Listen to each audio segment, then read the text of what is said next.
Good evening, everyone. Today we are here for the ICS webinar series. I sincerely thank Dr. Rakesh Chawla, President ICS, and Dr. Amita Nene, Madam Secretary ICS, for giving us this opportunity in this ICR webinar series. Today's panel discussion is going to be on steroids in pulmonary medicine, the indications decoded.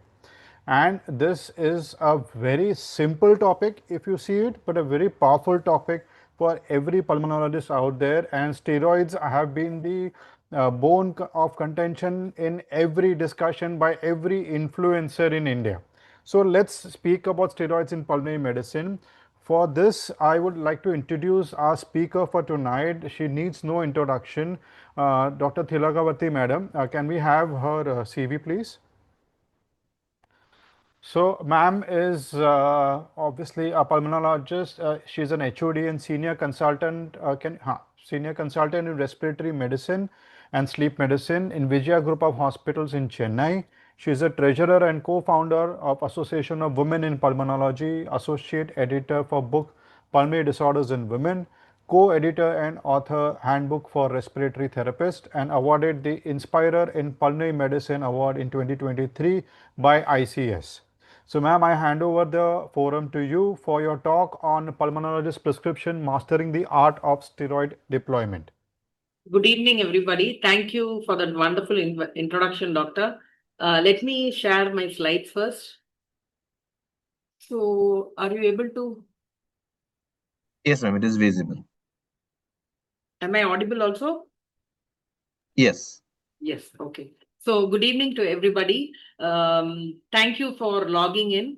I think this is such a wonderful topic. I thank Dr. Amita Nene, the ICS, and the entire panelists for being here today. And I'm looking forward to a great discussion because such an interesting topic. So I think steroids in pulmonary medicine, I think steroids are the most powerful drugs and most used drugs by all pulmonologists. And I would also say most misused drug also.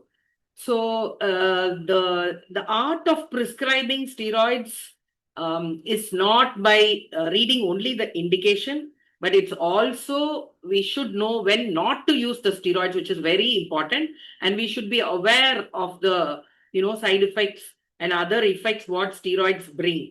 But they are game changers and they are the go-to life-saving drugs in certain situations where you should not delay introducing steroids, giving steroids to these patients.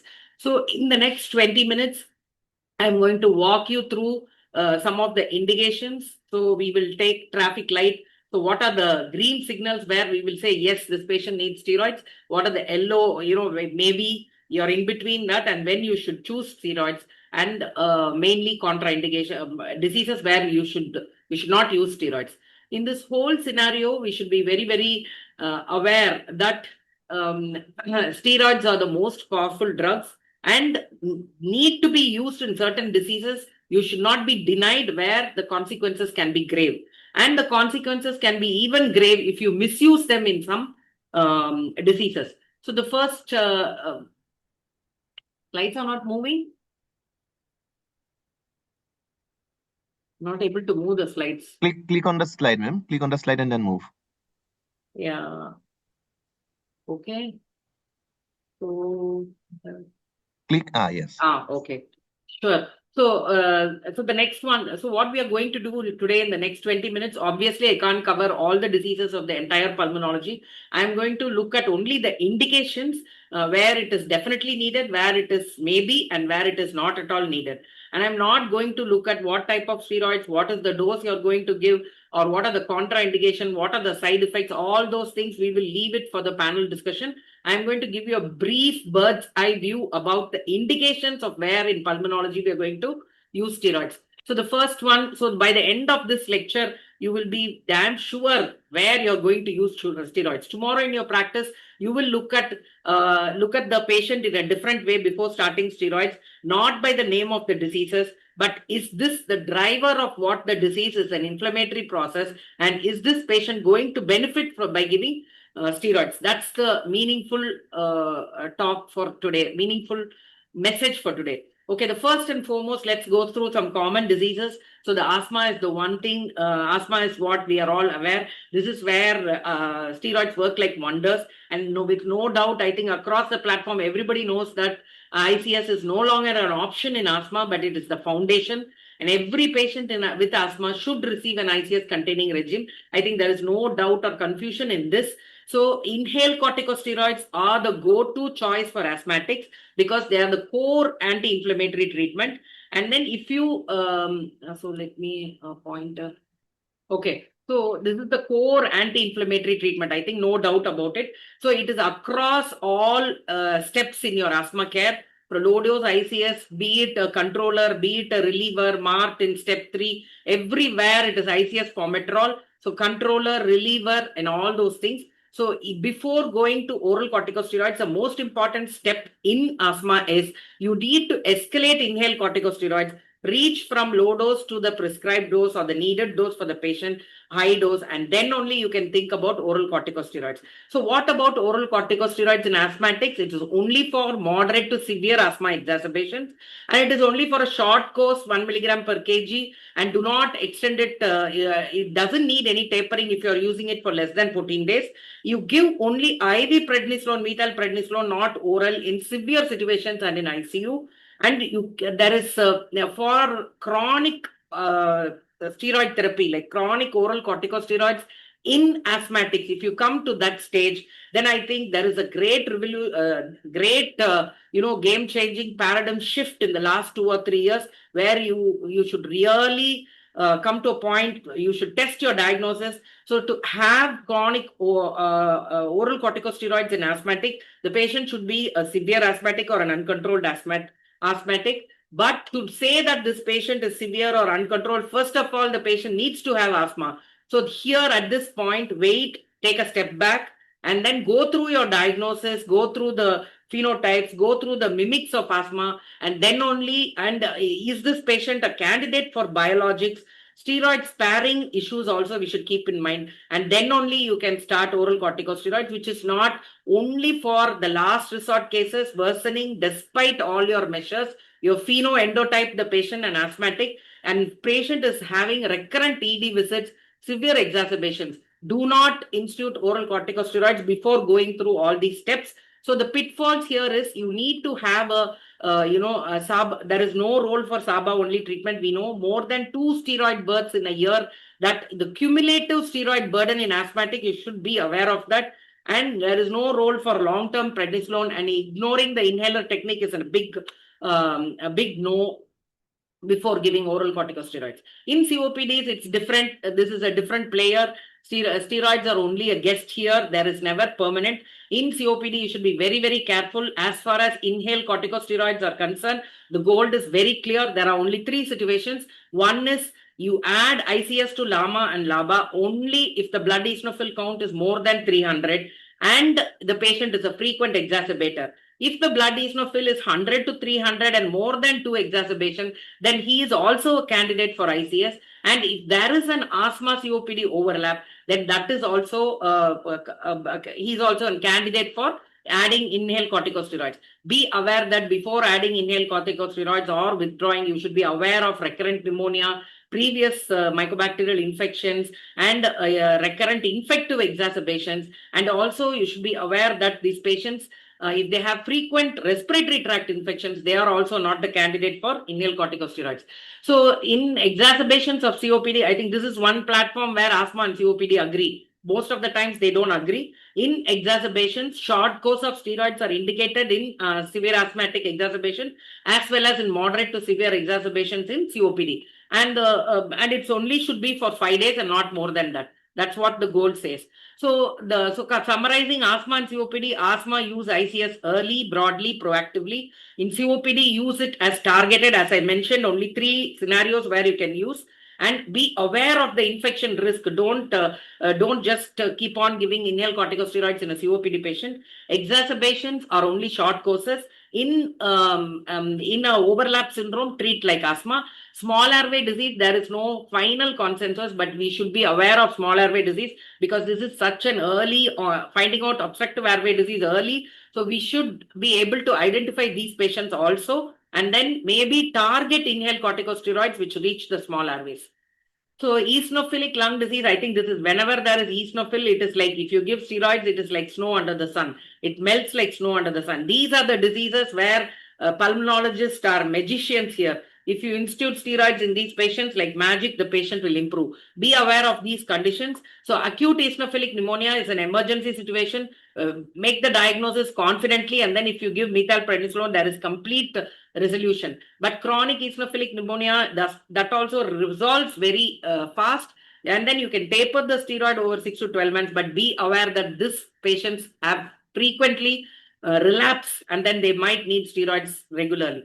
The Loeffler syndrome, it is not regular steroids, it's only a transient pass. And ABPA, all of us are aware, this is one of the phenotype of asthmatics and asthmatic airway diseases, where steroids play a main role, can be a game changer here, with or without antifungals. So moving on to the next big player, interstitial lung disease. I think I'm going to spend a little more time on this. So in interstitial lung disease, there is no blanket treatment of steroids. Here you should be very clear what phenotype you're dealing with. So immediately, if you're dealing with an inflammatory phenotype of ILD, then steroids work like magic. If you're dealing with the fibrosis end with a UIP pattern, traction bronchiectasis, be mindful of that. If you have IPF and things like that, that steroids are not indicated. So you first need to identify the pattern on the CT scan to determine whether steroids will work in these patients. So for that, it should be a connective tissue ILD. You can have a pattern like organizing pneumonia, ground glass opacity, consolidation patterns, nodules, all those things, cellular NSIP, all this will work like magic if you give steroids. But if you are in the other end of the spectrum where there is IPF, here you should be very mindful that steroids can be harmful because it is already scarred and the damage has been done. So again and again, I think the postgraduates should learn to identify what are the inflammatory markers clinically, what are the inflammatory markers biochemically from the blood and other things, and what are the inflammatory changes in the CT scan. So these are, you put all these three together, then you will definitely be sure whether this patient, if you institute steroid in this ILD patient, the patient will improve or not. So you should identify the inflammatory phenotype. So what are the interstitial lung disease which are steroid responsive? As I told you, cryptogenic organizing pneumonia is one, cellular NSIP, acute eosinophilic pneumonia, hypersensitive pneumonitis, which is the cellular pattern, not the fibrotic pattern. And in selected CTD-ILD, the 2026 EULAR criteria, they are very clear. It is not steroids across the blanket treatment for the entire CTD-ILD. There are some inflammatory phenotypes which you need to identify, which I will talk to you in a little bit, and in acute exacerbation of interstitial pneumonias. These are the places where steroids are responsive. Where it is harmful and where it is you should be cautious is when it is something like IPF and end-stage fibrosis like UIP pattern and things like that. And if you have acute exacerbation of IPF also, here it is not a go-to, it's a conditional recommendation and weak evidence. You can have short course of steroids. And you should avoid steroids in IPF-like issues. In PPFP, there is clearly no evidence. So what happens to the next ILD part? That is the autoimmune disease with vasculitis-related lung disease. That is the autoimmune pulmonary disease. Here, high doses of steroids are warranted. It can open the door, but it cannot be a permanent player. We need to look at steroid-sparing agents. And nowadays, this group of drugs in the new EULAR criteria, there is a lot of, rituximab and other immunosuppressants which play a major role. Of course, for the induction in all these vasculitis, you need to give a steroid, but after that, you should look at steroid sparing agent, or you should upfront be a combination of steroid plus rituximab or cyclophosphamide and things like that, depending on the disease, what you're dealing with. You're dealing with GPA, MPA, it is going to be steroid, prednisolone plus either rituximab or cyclophosphamide, depending on these two have their own positive points in the reproductive age group. You cannot give cyclophosphamide, you can go with rituximab. So there are some plus and minus here. And in pulmonary alveolar hemorrhage, it is definitely sometimes pulse dose steroids also, and plasmapheresis and other supportive care. Myositis ILD is another one inflammatory phenotype. Even if you see some fibrotic pattern like UIP or traction bronchiectasis, this is one phenotype where there is a rapidly progressing ILD. So if you diagnose myositis ILD, irrespective of the pattern, you're supposed to give steroids. And the other one is EGPA. EGPA in non-severe, you can give steroids for mepolizumab. In severe, it is either steroids and rituximab plus cyclophosphamide. So, and all acute lupus nephritis, pneumonitis warrants pulse dose of steroids. So, and then in rheumatoid arthritis ILD, another very important. So, if you have even if you have a pattern which is a UIP and then you diagnose rheumatoid arthritis, this rheumatoid arthritis ILD phenotype behaves like IPF. Remember that. So, in this rheumatoid arthritis ILD, you should be cautious of using steroids. The other immunosuppressants will be the forerunner than the steroids. But in myositis ILD, it is a even if you diagnose fibrotic ILD, you need to give steroids. We'll look into that a little bit. So in hypersensitive pneumonitis, definitely steroids are a go-to drug. Here also they are very, very important drugs. But you should remember the first and foremost across all hypersensitive pneumonitis is remove the antigen first, then treat the phenotype. Now look for whether it is a non-fibrotic inflammatory phenotype where steroids will play a major role. If it is a fibrotic phenotype also, in that, suppose you have a non-fibrotic, then it is go-to, it's a cornerstone of treatment. But most important, don't forget to remove the antigen where keeping the exposure there and then giving steroids is like, hugging the allergen and giving antihistamines. So it works like that. So it doesn't work like that. You have to remove the antigen. So in a fibrotic HP, what are the places where you will give steroids? So if you have a ground glass opacity and if you feel there is new onset inflammatory changes, if there are mixed inflammatory fibrotic phenotype, and if your BAL lymphocytosis is clearly more than 30%, these are places, even if it is fibrotic HP, you should give steroids in these places. What happens if it is progressive fibrotic HP? Here, the guidelines are very clear. Steroids have limited evidence. And here, there is a big role for antifibrotic therapy. And you should also look at steroid sparing therapy. So what are the practical pearls as far as HP is concerned? So antigen avoidance is the hypersensitive pneumonitis across the board in all types. You have to practice antigen avoidance is the treatment. Steroids are only a bridge. They can quieten the inflammation, but only antigen removal changes the disease trajectory. Remember, it is like if you give only steroids to a HP patient without removing them, it's like applying Band-Aid to the lung, and still the fibrosis will continue. So the latest clinical position is not always give steroids or never give steroids in HP. It is treat the inflammatory phenotype with steroids, minimize the steroid duration, transition early when relapse or toxicity emerges, and even in progressive fibrotic HP, you have to practice exposure control, which is very, very important. So these are the practical pearls for ILD as a whole and steroids. Before prescribing, define the pattern as I told you. And then there is no blanket treatment across all CTD ILDs. Remember that. Do not leave patients on long-term steroids, even if you have a connective tissue component, without a steroid sparing plan, which is like, tremendous boom on all the combined immunosuppressions and for various CTD ILDs, which I'm not going to talk to you today. So we should be aware of all that. And have a check on systemic sclerosis ILD, which is the key exception among CTD ILDs because it can produce, if you introduce glucocorticoids here, it can produce scleroderma renal crisis. Be aware of that. And there are situations where in scleroderma also, you can give low dose of steroids if you find an inflammatory phenotype. That is a separate discussion. So the key question you should ask in ILD is this ILD driven by inflammation? Then if you find the right phenotype, don't hesitate to give steroids. So now I will tell you some tips from all the guidelines together. When you should use steroids, this is the question which nobody will address. So I am telling you here, this is like, when you should use steroids when you find, even if it is fibrotic ILD, what are the practical pearls?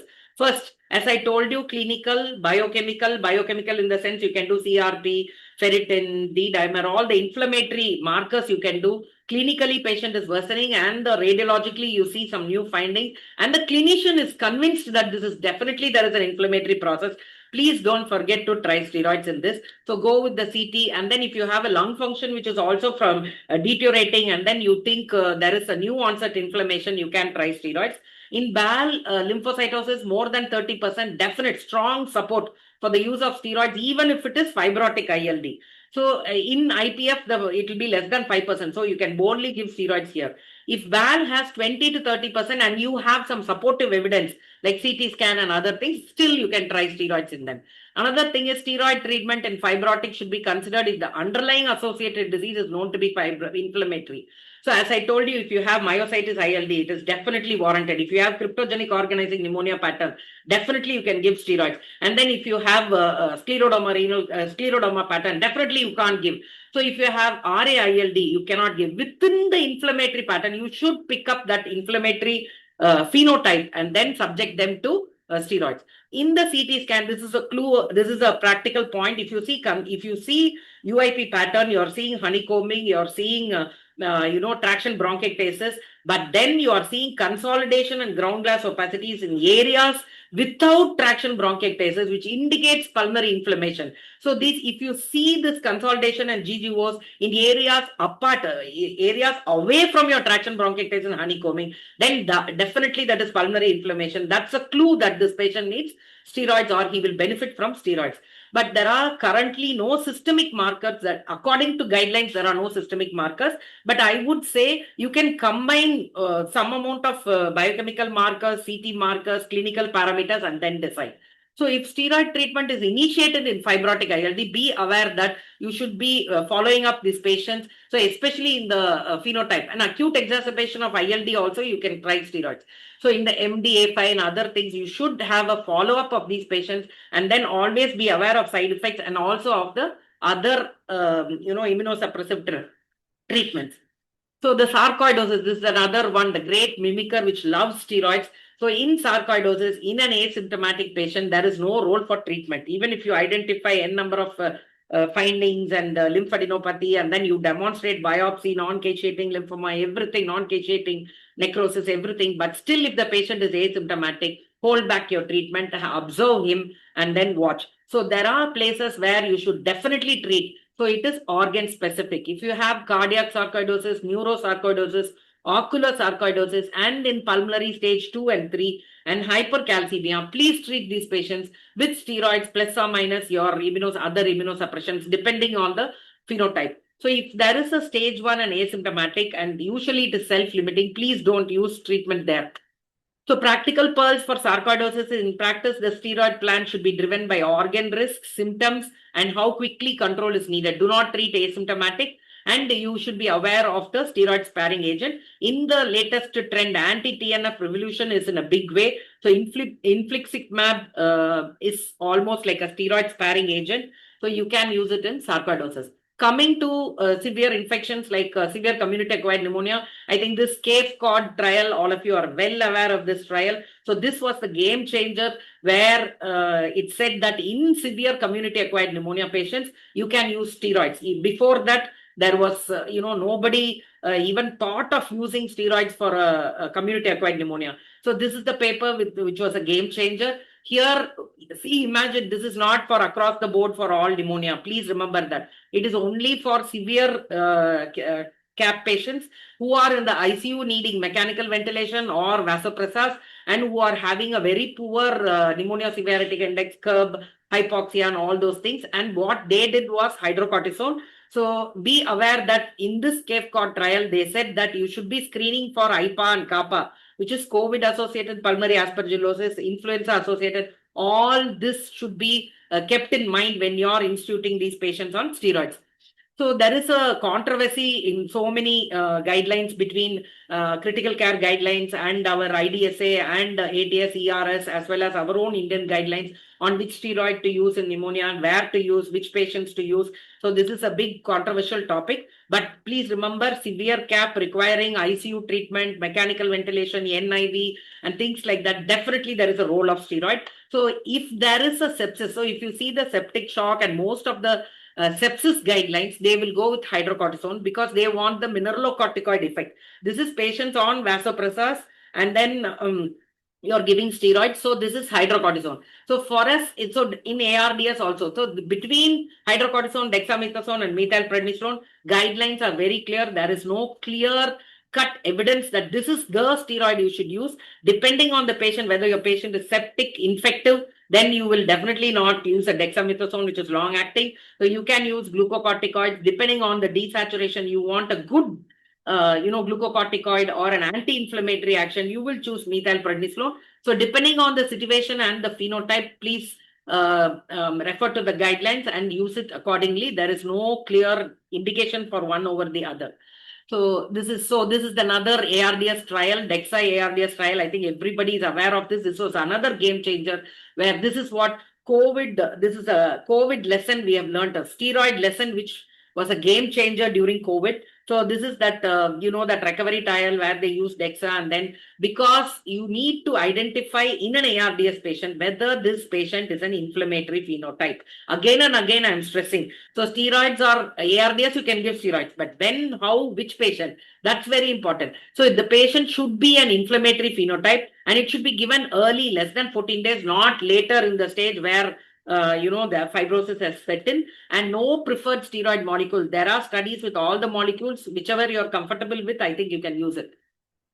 So in tuberculosis, this is the last infective this thing. I think no talk will end without tuberculosis. Here also, it is not across the board. It is a game changer in certain situations, but it should be used with caution. I think one message what I want to tell is, if a patient has tuberculosis and you want to give steroids, it cannot be without anti-tuberculous treatment. So the first preference should be anti-tuberculous treatment, and then look at the phenotype and then give the steroids. So approved indication are for TB meningitis, pericarditis, adrenal TB with Addison's disease, and severe iris. So you should be very, very cautious in using in other conditions. It's not for all tuberculous effusion. It's for endobronchial TB. Here also, this is only for a particular phenotype where there is obstruction and severe stridor and things like that, or is it the airway is going to be at a compromise. This is the individual call on individual patients. In hypoxic pulmonary tuberculosis and miliary TB, this is only if the patient in respiratory failure, you should be thinking about steroids. So the golden rule is ATT started before or simultaneously. It is never steroids alone for TB, never ever. If you give TB steroids without ATT, it's like lighting a fire and pouring petrol over it. Always cover first.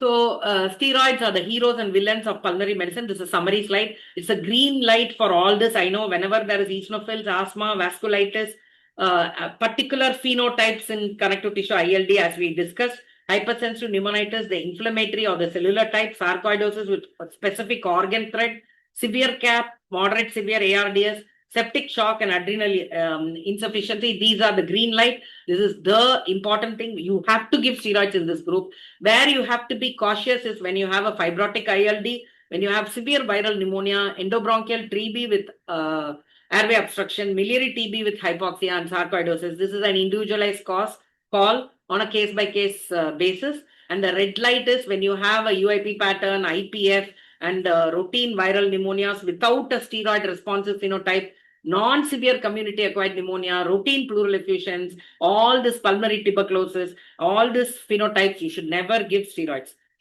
So steroids are the most powerful drug in pulmonology, can be a cure, a bridge, or a mistake, depending on who receives it.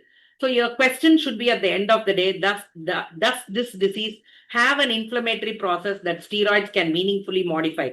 This is one, I think, from this whole talk, you should be asking this question to each patient in front of you. If the answer is yes, steroids will help. If the answer is no, steroids may harm. If you are unsure, then phenotype the disease before prescribing. So the art of prescribing steroids is knowing when not to use the steroid.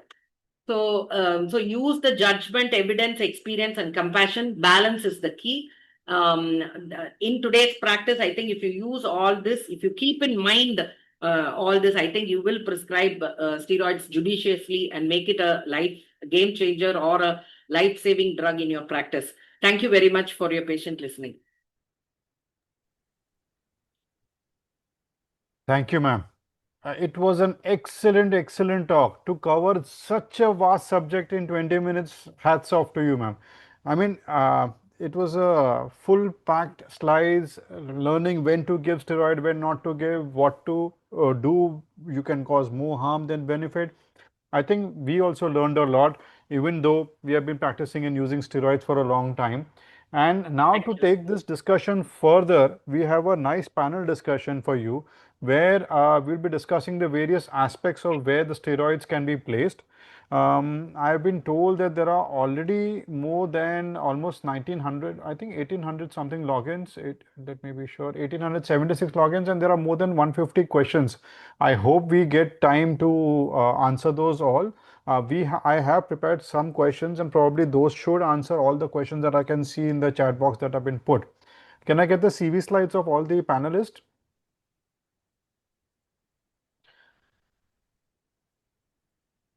So for this power pack discussion, we have a very eminent panel with us.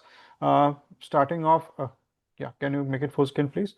So first is Dr. Dinesh. He is pulmonary critical care specialist, head of Department of Interventional Pulmonology and Critical Care Medicine at St. Philomena's Hospital. He's a chairman for PSPB healthcare areas of for healthcare, and areas of interest are reactive airway disease, interventional pulmonology, lung cancer, and ILD.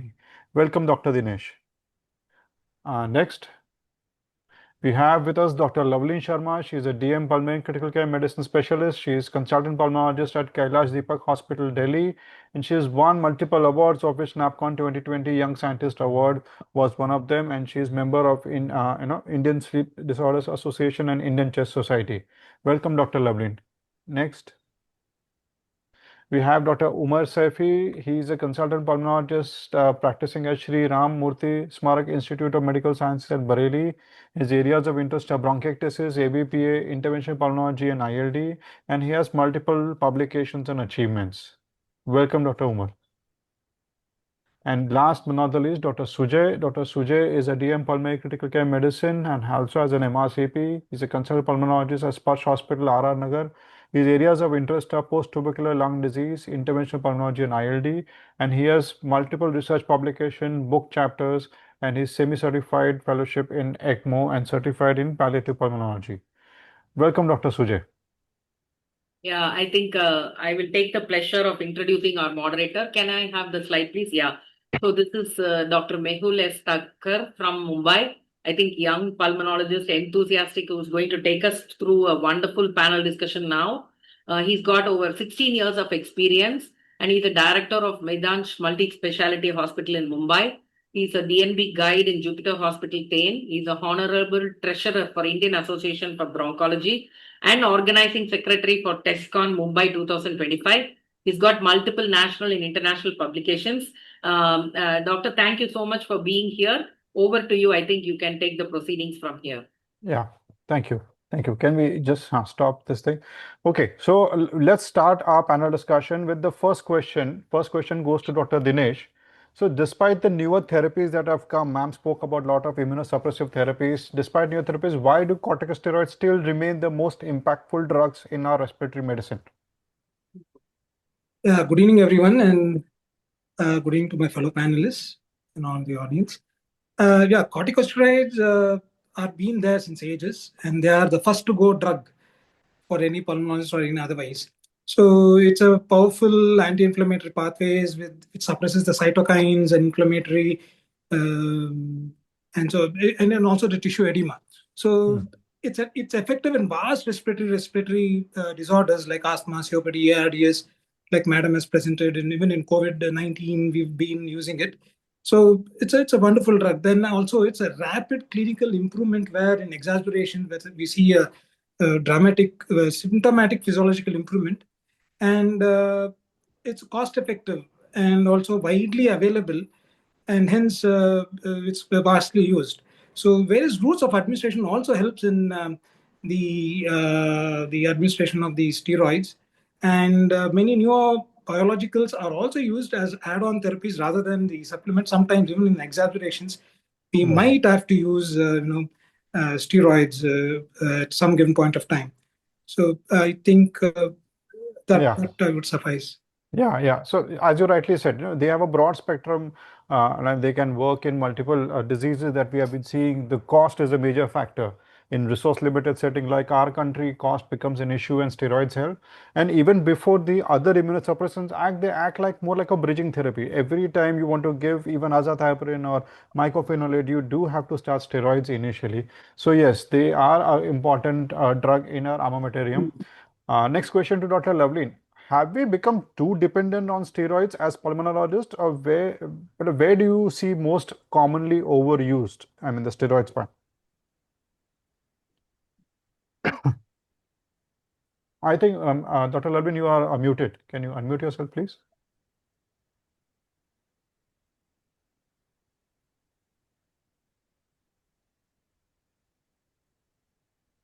Am I audible now? Yeah, we can hear you. Yeah, thanks for the question, Dr. Mehul. Good evening, everyone. So the point is that yes, we as pulmonologists are overusing steroids, and in many cases they are also misused. If we come to specific diseases, like first, if we talk about our obstructive airway diseases like COPD, the world guidelines strongly recommend that the patients who are having an eosinophil count of more than 300, they are the strongest indication of using steroids. Or patients who are having a count of 100 to 300 with specifically having frequent exacerbations, these are the ones who are going to benefit from inhaled steroids. But still, we are using blanket steroids for patients who are having a non-eosinophilic phenotype or who are not in the category of frequent exacerbation. That's one thing. In COPD exacerbations also, it's recommended, the trials have shown that we should use a short course of steroid, like it should be limited to 30 to 40 mg prednisolone for 5 days. And steroids should also be and acute exacerbation of COPD also, these patients should be endotyped as per the eosinophil count. If the patient is having an eosinophil count of less than 100, these patients should not be given oral steroids. As one trial was done, STAR-2 trial, which was published in Lancet 2024, that specifically had given placebo to the patients instead of steroids, and it was non-inferior to giving the standard treatment with steroids.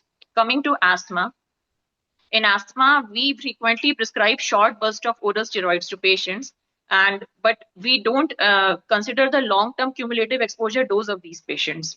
Studies are showing that lifetime exposure of around 1 gram of prednisolone over a lifetime of the patient, that leads to irreversible adverse effects of steroids like HPA axis suppression, adrenal suppression, osteoporosis, diabetes. So whenever we are prescribing the repeated courses of steroid, we should also consider the cumulative dose of steroids.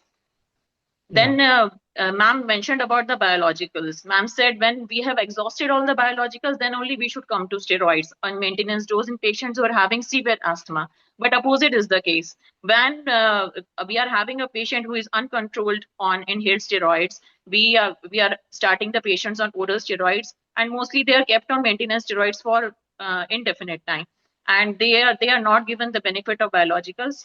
One reason might be the high cost of biologicals as compared to steroids. Other than the obstructive airway diseases, if we come to the post-viral cough or acute LRTIs, which are not associated with asthma or COPD, even in those conditions like acute bronchitis, steroids are being used, but that's not a proper indication for that. Yeah, so if I have to just sum it up for the benefit of the audience, we have become too dependent on steroid because they seem to be a panacea. If you see any patient coughing, whether it is COPD, asthma, whether it is post-viral, we usually tend to be lazy and give them inhaled steroids or oral steroids. And I think there is where we need to keep a check. So Dr. Umar, coming to you, I mean, very specific question to you. Where do you think steroid would be a first-line therapy? In what diseases would you consider versus an adjunctive or a rescue therapy? Good evening, everyone. First, I would like to thank Dr. Rakesh Sharma, sir, Dr. Amita Vinay for giving us this opportunity. So, steroids are used first line in asthma as inhaled corticosteroids. That is the cornerstone of our treatment, golden standard treatment.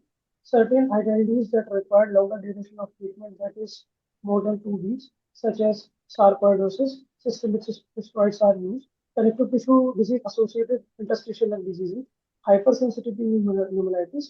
There are certain allergic manifestations in which first line corticosteroids are used, allergic bronchopulmonary aspergillosis, acute eosinophilic pneumonias, cryptogenic organizing pneumonias, and GPA, EGPA. Adjunctive and rescue therapies are used in severe community-acquired pneumonia, as discussed by ma'am. Acute respiratory distress syndrome, that is ARDS, acute exacerbation of bronchial asthma, acute exacerbation of COPD, upper airway obstruction like post-extubation laryngeal edema, tuberculosis, PCB, in which alveolar arterial gradient is more than 20. These Yeah. are the indications of first line as well as rescue therapies for Yeah. steroids. Yeah, thank you, Dr. Umar. So there was possibly every inflammatory pattern, as Thilagawathy madam said, every inflammatory disorder that you can think of in the pulmonary disorders, where you can think of steroids. So now let's focus on individual diseases. Here, the questions are not going to be, straightforward indications and all. I've taken nuances, and probably we'll be able to solve all the doubts which are coming up. The questions in the chat box are keep on increasing. So the next question goes to Dr. Sujay. Now we're taking the diseases one by one. In an asthma patient, how should the biomarkers such as eosinophils and FeNO, that is FeNO, influence the steroid decisions? Okay. I think Thilagawathy ma'am put it correctly. ICS is the cornerstone of treatment for asthma, whether it is as a reliever or a maintenance therapy. So, whether eosinophils and FeNO influence, giving ICS in asthma, then no. But where does FeNO and eosinophils actually help? So FeNO and eosinophils are helping to phenotype asthma, which shows that there's a type 2 inflammation. And it also helps in prognosis, right? So if FeNO and eosinophils are higher, these are the patients who have higher risk for exacerbations and higher symptom burden. But at the same time, these are the patients that will respond best to steroids.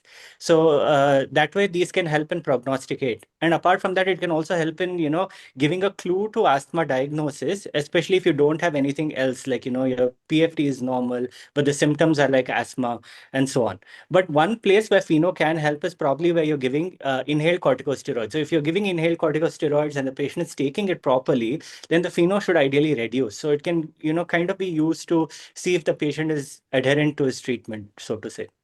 Yeah, that's a perfect answer. Like if you're giving an inhaled corticosteroids in the appropriate dose, moderate or high dose, depending on the patient, and the FeNO level don't come down, you need to check whether the adherence is there and whether we need to switch to oral corticosteroids. So yes, and also if FeNO is low, then the Th2 low type of asthma may not respond that well to oral corticosteroids also. So that also helps. So Thilagawathy madam, coming to you, in severe asthma, at what point is maintenance oral corticosteroid therapy truly indicated? Where you want to give oral corticosteroids, and where should you should be avoiding it despite poor disease control? So actually, in the recent guidelines, if you go by ERS, you go by GINA guidelines and things like that, they have moved away from saying that you should take oral corticosteroids for a longer period of time. First of all, it is not going to be for a long period of time. So maintenance oral corticosteroids are not even there as a routine in step 5 treatment. They are treatment of last resort. We should remember that. So meaning last resort, what all you should tick all the boxes and then only you should come to that box. So what are the boxes we need to tick? So the first thing is get your asthma diagnosis re-diagnosed. There are mimics of asthma diagnosis which you would have missed. So like say, a patient has some vocal cord dysfunction or something like that. So asthma diagnosis needs to be reconfirmed before starting this patient on oral corticosteroids. Then have you checked the adherence, inhaler technique, proper bronchodilator techniques and other things? Have you addressed the comorbidities, meaning, obesity, OSA, or you have GERD, dysfunctional breathing, or you have some nasal polyposis, chronic rhinitis syndrome with nasal polyposis, things like that. All those comorbidities should be addressed properly. Then the next step is, have you achieved the maximum inhaled therapy prescribed in the step 4 and step 5, meaning high dose ICS LABA, appropriate add-on therapy like SMART, MART. Have you crossed all that stages? You cannot have step 1 and then go to oral corticosteroids. It doesn't make sense, right? So you have to go through all this. Then the last but not the least, I think phenotyping is what very important before putting this patient on OCS. So phenotyping meaning this patient can be a candidate of ABPA, can be a candidate of, say, hypereosinophilic syndrome, or can be having some parasitic infection which is driving this disease, or can be having some vasculitis which is missed. So thoroughly phenoendotype the patient at this stage and then decide on oral corticosteroid. So this is not like, if you miss all the steps and then if you're doing it, that means you're inviting more trouble and more complications and side effects than treating the disease. So Yeah. that is my take. Yes, perfectly well said, ma'am. When you're giving an OCS, see where the patient fits. Have you tried everything? And whether the patient is a non-T2 or a TH2 low type asthma, there probably OCS may not be very helpful. Now, shifting gears to COPD, Dr. Dinesh, in COPD, who truly benefits from giving inhaled corticosteroids and who does not? Because there are a few questions in the chat box regarding the same also. Yeah, COPD, we can say it's a complex disease, and most of the patients who come at a later stage. So here, history of hospitalization for exacerbations of COPD is very important. And more than two or more moderate exacerbations and blood eosinophils of 300 or more do warrant for a steroid adjuvant therapy. And history of concomitant, like COPD asthma overlap, can also strongly favor the use of steroids. What strongly favors is one moderate exacerbation per year, and plus the blood eosinophils 300 or more. And what against is repeated pneumonias, blood eosinophils less than 100, repeated infections, history of MTB or exposure to MTB. These patients we should really avoid. But of course, making them looking at the instead of the OCS, the inhaled therapies. There are so many other inhaled therapies which we give for the COPDs that should be very, very looked into in a much deeper manner. Yeah, thank you. Thank you. I hope this answers this question. One question is there, when should ICS be withdrawn? So as Dr. Dinesh said, if you have a stable patient, if your eosinophil count is low, you gave it initially, but now patient has been stable, you may be able to withdraw steroids and you don't want to induce infections in such patients. So coming to the next question, Dr. Lovleen, for a stable COPD patient, now this is what we have been talking about. So patient is stable. The blood eosinophil count is somewhere between 100 and 300. What are the other secondary clinical markers which you can use to give or justify an inhaled corticosteroids? So the eosinophil zone of between 100 to 300 is the gray zone of using steroids. Less than 100, it's not indicated. More than 100, it's strongly indicated by gold guidelines in COPD. So Yeah. between this 100 to 300 zone, the exacerbator phenotype of the patient, how many frequent exacerbations he's having, the more than two moderate or one severe exacerbation in the past year, which is requiring hospitalization. That is one of the strongest clinical indicators that this patient is going to benefit from inhaled steroids.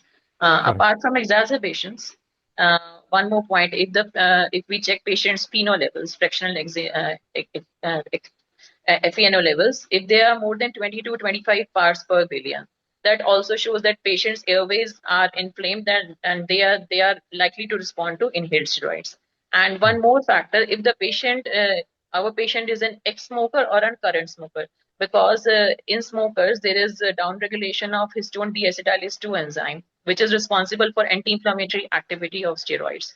So if the patient is not smoking or an ex-smoker, such patients having a eosinophil count of 100 to 300, such patients are going to benefit from ICS. Yeah, thank you. Very well said. Very well said. So, Dr. Umar, now we move from a stable patient to an exacerbating patient. For an acute COPD exacerbation, what is the optimal dose and duration of steroid, and are we overtreating sometime? Yes, sir.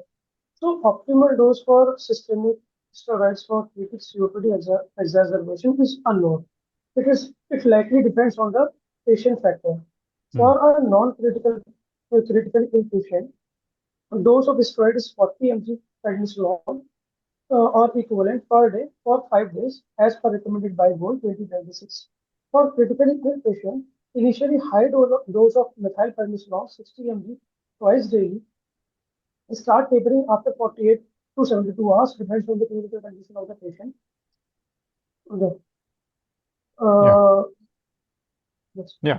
So that's perfect answer. I mean, that is what people need to know. In an acute exacerbation setting, there is no perfect dose, but don't go beyond 1 milligram per kg in any patient. 40 milligram roughly of prednisolone equivalent is sufficient. And usually a COPD exacerbation, you are going to check for other factors, for infective parameters, viral or bacterial, and whether the patient has been taking the medicines regularly or not, if there any exposure.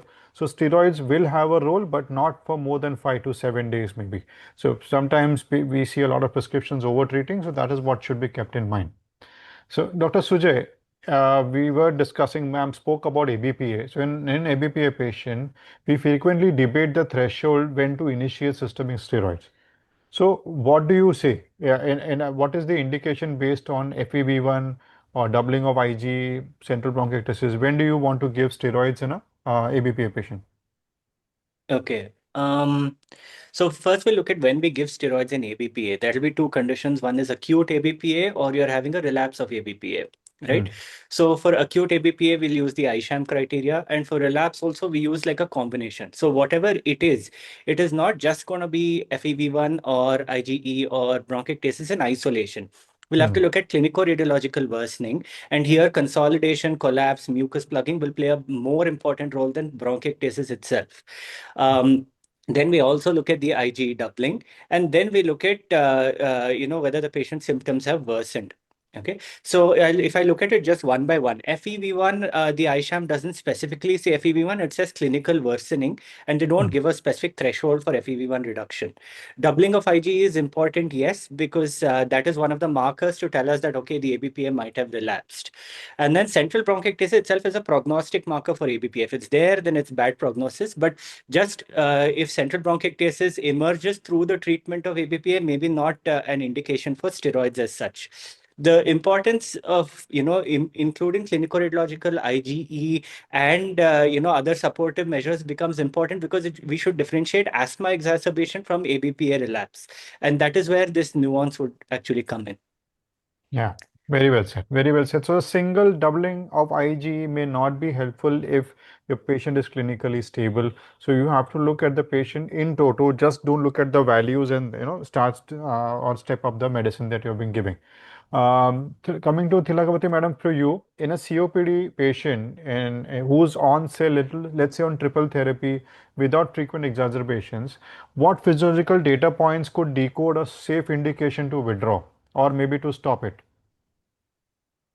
So that's a wonderful question, actually, which we face commonly. Okay, we see patients daily coming, coming to us. So should we withdraw the ICS? Patient is on triple therapy, having no exacerbations. Should we withdraw the ICS? Okay, keeping the guidelines apart, I will give a comment on this. Maybe the ICS is keeping the exacerbations under control. We don't know. Okay, once you withdraw, maybe this patient will go and exacerbate. I'm not sure. So that is one point which you should keep in mind, because that is also the practical problem we face.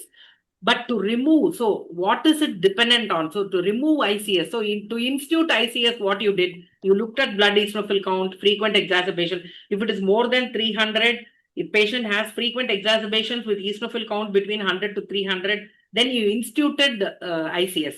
So if these things are not there, if the eosinophil count is not more than 300, if your patient is not a frequent exacerbator and he is not having asthma COPD overlap component and things like that, then you should safely remove, you can, try stopping taking off the ICS. And the other thing we should consider is if there is an increased incidence of recurrent respiratory tract infections in this group, if they have history of tuberculosis, new onset and things like that, or patient has a non-tuberculous mycobacterial infection and a bronchiectasis phenotype, all those patients, I think ICS, we have to be careful. So other than that, if you look at the eosinophil and the exacerbator alone, that is enough to say that you can remove the ICS. But last one comment is, if at all this patient has a previous history of withdrawing the ICS and exacerbating, then I think that's a clear indication that patient has done the trial for you. So you cannot remove it.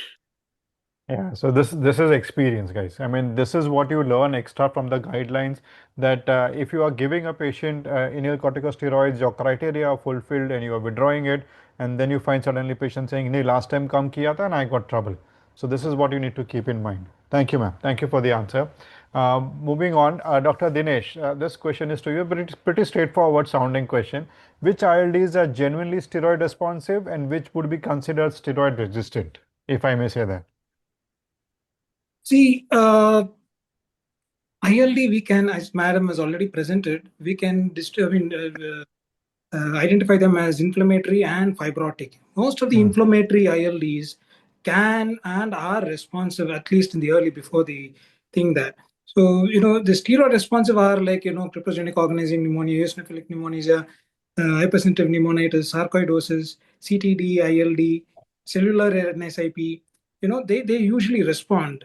And partially steroid response are the fibrotic NSIP, where we shouldn't even try to give them. Then chronic HP with the fibrosis, then CTILD with significant fibrosis, where we shouldn't be giving. Generally, steroid resistant ILDs are IPF, fibrotic UIPs, advanced end stage fibrotic ILDs, then pneumoconiosis. These places where we shouldn't be even trying the the steroids. So I would broadly classify them as inflammatory and fibrotic. So inflammatory is where we could try, and fibrotic I don't think so. We should be even trying. And I think Madam has already pressed Yeah. on the. Yeah. Yes, Madam presented a very beautiful slide on this, and this is basically these are the questions we are getting in the chat box. So that's why it is good that we are overlapping with the questions, and people probably are getting the answers that they wanted.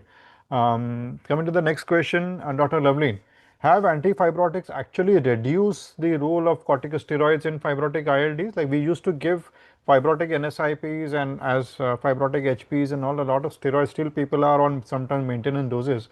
So, have antifibrotics reduced the role of corticosteroids?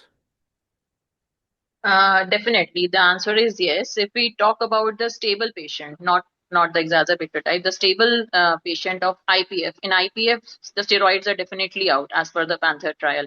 In the non-IPF patients who are having a progressive fibrosing phenotype, now these are the patients in whom the inbuilt trial has shown the significant reduction in the fall in FVC. In HP patients or CTD-ILD or RA-ILD patients. So in such patients, when we are starting antifibrotics, we get an opportunity to decrease the dose of steroids to the lowest maintenance dose, and we can also taper off the steroids. So this is one case. Where and another is the exacerbation. If the patient is having exacerbation in non-IPF exacerbations in steroid responsive ILDs, definitely there is role of steroids. But in acute exacerbations of IPF, we are still using steroids, though in low dose, but there is quite weak recommendation with there is chances of harmful effects also with the use of steroids. Yeah, so thank you for that. So, Dr. Umar, let's just focus on that. I mean, in acute exacerbation of ILD, what Dr. Lovleen was talking about, is the steroid use evidence-based, or it's basically because of standard practice that there is no better option, that's why we use it? So corticosteroids in ILD primarily utilized as a standard clinical practice. There is not much supported data, high quality evidence or randomized control trials or any guidelines for acute exacerbation of ILD for steroid use. Like Mansur said, there are two distributions of ILDs, fibrotic as well as inflammatory. Inflammatory is quite responsive for ILDs as compared to fibrotic. But in cases of acute exacerbation of ILD, most of us are using steroids to save our patient, because acute exacerbation of ILD leads to extremely high mortality. So we want our patient to save as much as we can do for them. Yeah, very well said. So, I mean, sometimes it may do more harm, and sometimes it is out of desperation that we give patient is hypoxic sinking in front of us, and you probably might feel, okay, let's try give a steroid trial. So, coming to the different type of ILD, which is progressive pulmonary fibrosis, which is not IPF. Dr. Sujay, how do you decode the indication of steroid therapy versus upfront antifibrotics of a PPF patient, which is non-IPF? And what is there any specific radiological, serological marker which will tip your scale towards a steroid? Yes. So I think the role of antifibrotics in the recent years is increasing. Like even in systemic sclerosis with the census trial and now with PPF with the inbuilt trial, the role of antifibrotics is quite established. So if you ask me if I have a PPF phenotype, I will always have a background antifibrotic running, which will help preserve some lung function in the future. But now what is important is we need to make sure that, the background ILD itself gets treated, which may be steroids in some cases. Now, what will tip my scales to give steroids in some patients would be some radiological and serological markers, if there is nothing else.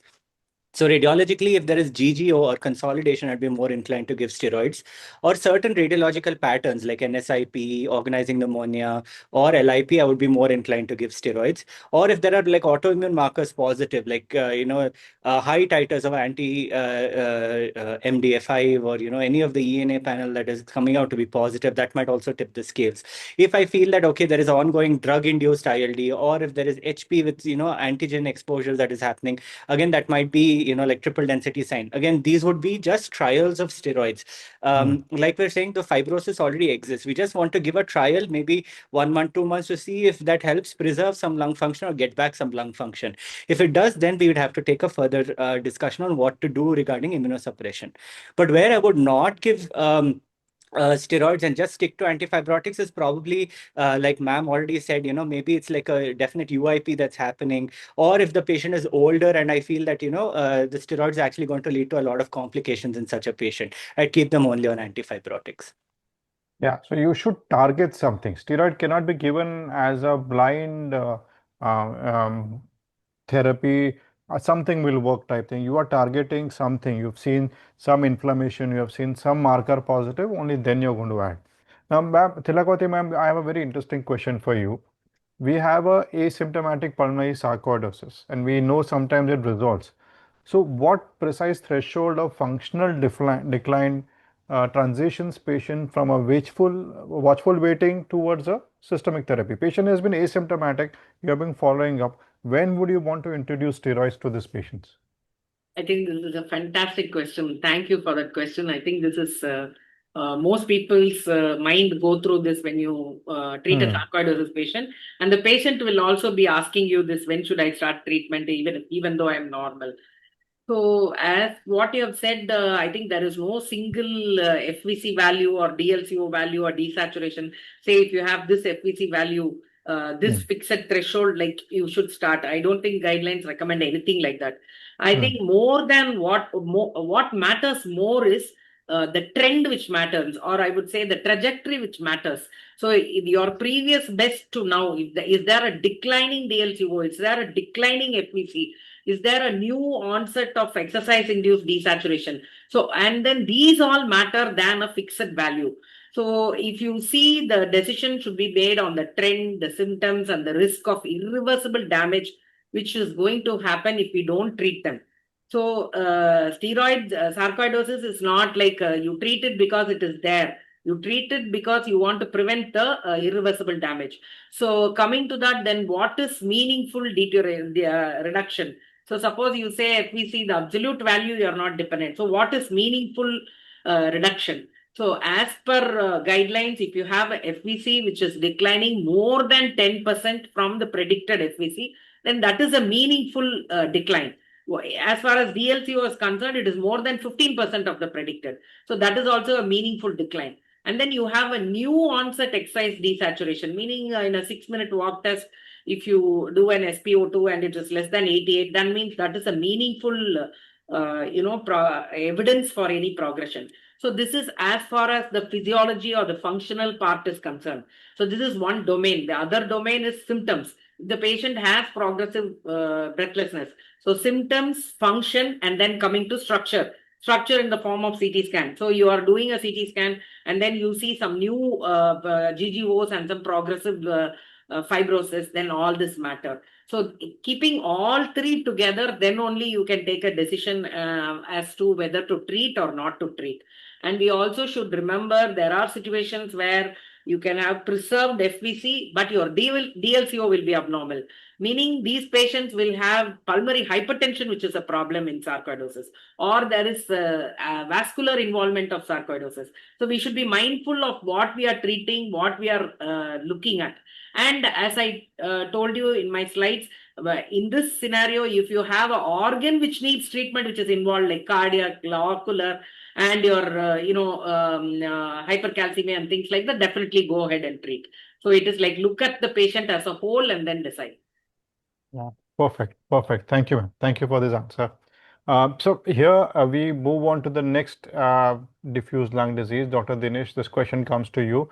In cases of acute versus chronic eosinophilic pneumonia, how do you decide the duration of steroids? Do you stop abruptly based on symptomatic resolution? Do you taper? Do you do follow-up imaging? How do you decide? See, acute versus chronic, acute usually respond well and the relapse is usually rare. So we usually look at the symptom score and of course the radiological score as well, but usually the symptom score do favor a lot instead of giving them or subjecting them to the radiological thing like, CTs, X-rays and all that, repeated X-rays. So we should be clinically very vigilant in that aspect. So maybe we can start up to 60 to 125 in acute eosinophilic pneumonia. Maybe we can start up to 60 to 125 depending on the symptoms. Maybe OD. Sometimes we just give the OD, or sometimes we can even give it TID to QID, and maybe until the respiratory failure subsides. And again looking into the ABGs like CO2 and all those parameters, and then subsequently change over to maybe a day or 2 or 3, and subsequently change over to oral steroids. Maybe you can give them up to 2 weeks. If required, extend it, but after 2 weeks, you can abruptly stop it as well. The studies have also shown that. And the relapse is rare in acute. But whereas in chronic, where we have to give them up to from 0.5 mg per kg per day, that is, from 4 to 6 hours at least. For sometimes we can extend it, or we have to extend it up to 2 weeks until the resolution of the symptoms, that is the respiratory failure, and then subsequently reduce it to 0.25 and then maintain it for some time. Sometimes it might even go up to months in case they require. Otherwise, they usually tend to relapse. So chronic eosinophilic pneumonias usually relapse. But again, as the previous speakers and madam has also specified, we also need to look into the what is the causative agent. If the antigens are not removed, and it's not that all COPDs are only exacerbating because of COPDs. There could be multiple reasons, including pets, the way they reside, where they're residing, pigeons. There are so many things which can keep things. So we'll have to look into that and also remove the causative agent, and also look and train them and the inhaler techniques and all that stuff, and then subsequently taper the steroids as well, oral steroids. Yeah, thank you. So if I have to sum it up, in acute eosinophilic pneumonia, you can taper it off over a 2-week period, maybe up to 4 weeks if required. And in a chronic eosinophilic pneumonia, as Dr. Dinesh said, you have to be little meticulous in making it very slow taper off, maybe over 3 to 6 months period, and be ready for relapses. Now, coming on to cryptogenic organizing pneumonia, Dr. Lovleen, this disease is very steroid responsive but highly prone to relapses. So what protocol do you use to decide how do you taper off the steroids to prevent the recurrence in cryptogenic organizing pneumonia? Definitely. Cryptogenic organizing pneumonia is very steroid responsive, but many cases, around about 50% of the cases do relapse when we are tapering off the steroids. So there are no randomized controlled trials in literature, and there are no specific guideline recommendations. Only expert consensus protocols are there. The most frequently followed protocols are: we start with a high dose of steroid, like 0.5 to 1 mg per kg prednisolone, which we maintain for a period of around 4 to 8 weeks. Then after that period of 4 to 8 weeks, like 2 months, we start gradually tapering off the dose, like 0.25 to 0.5 mg per kg per day, or 5 to 10 mg dose reductions every 2 weeks.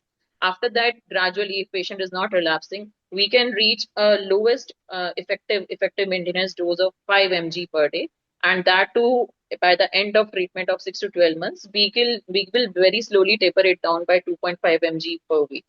But in most instances, when we are reaching the dose of 15 to 20 mg of prednisolone, the patient will be experiencing relapses.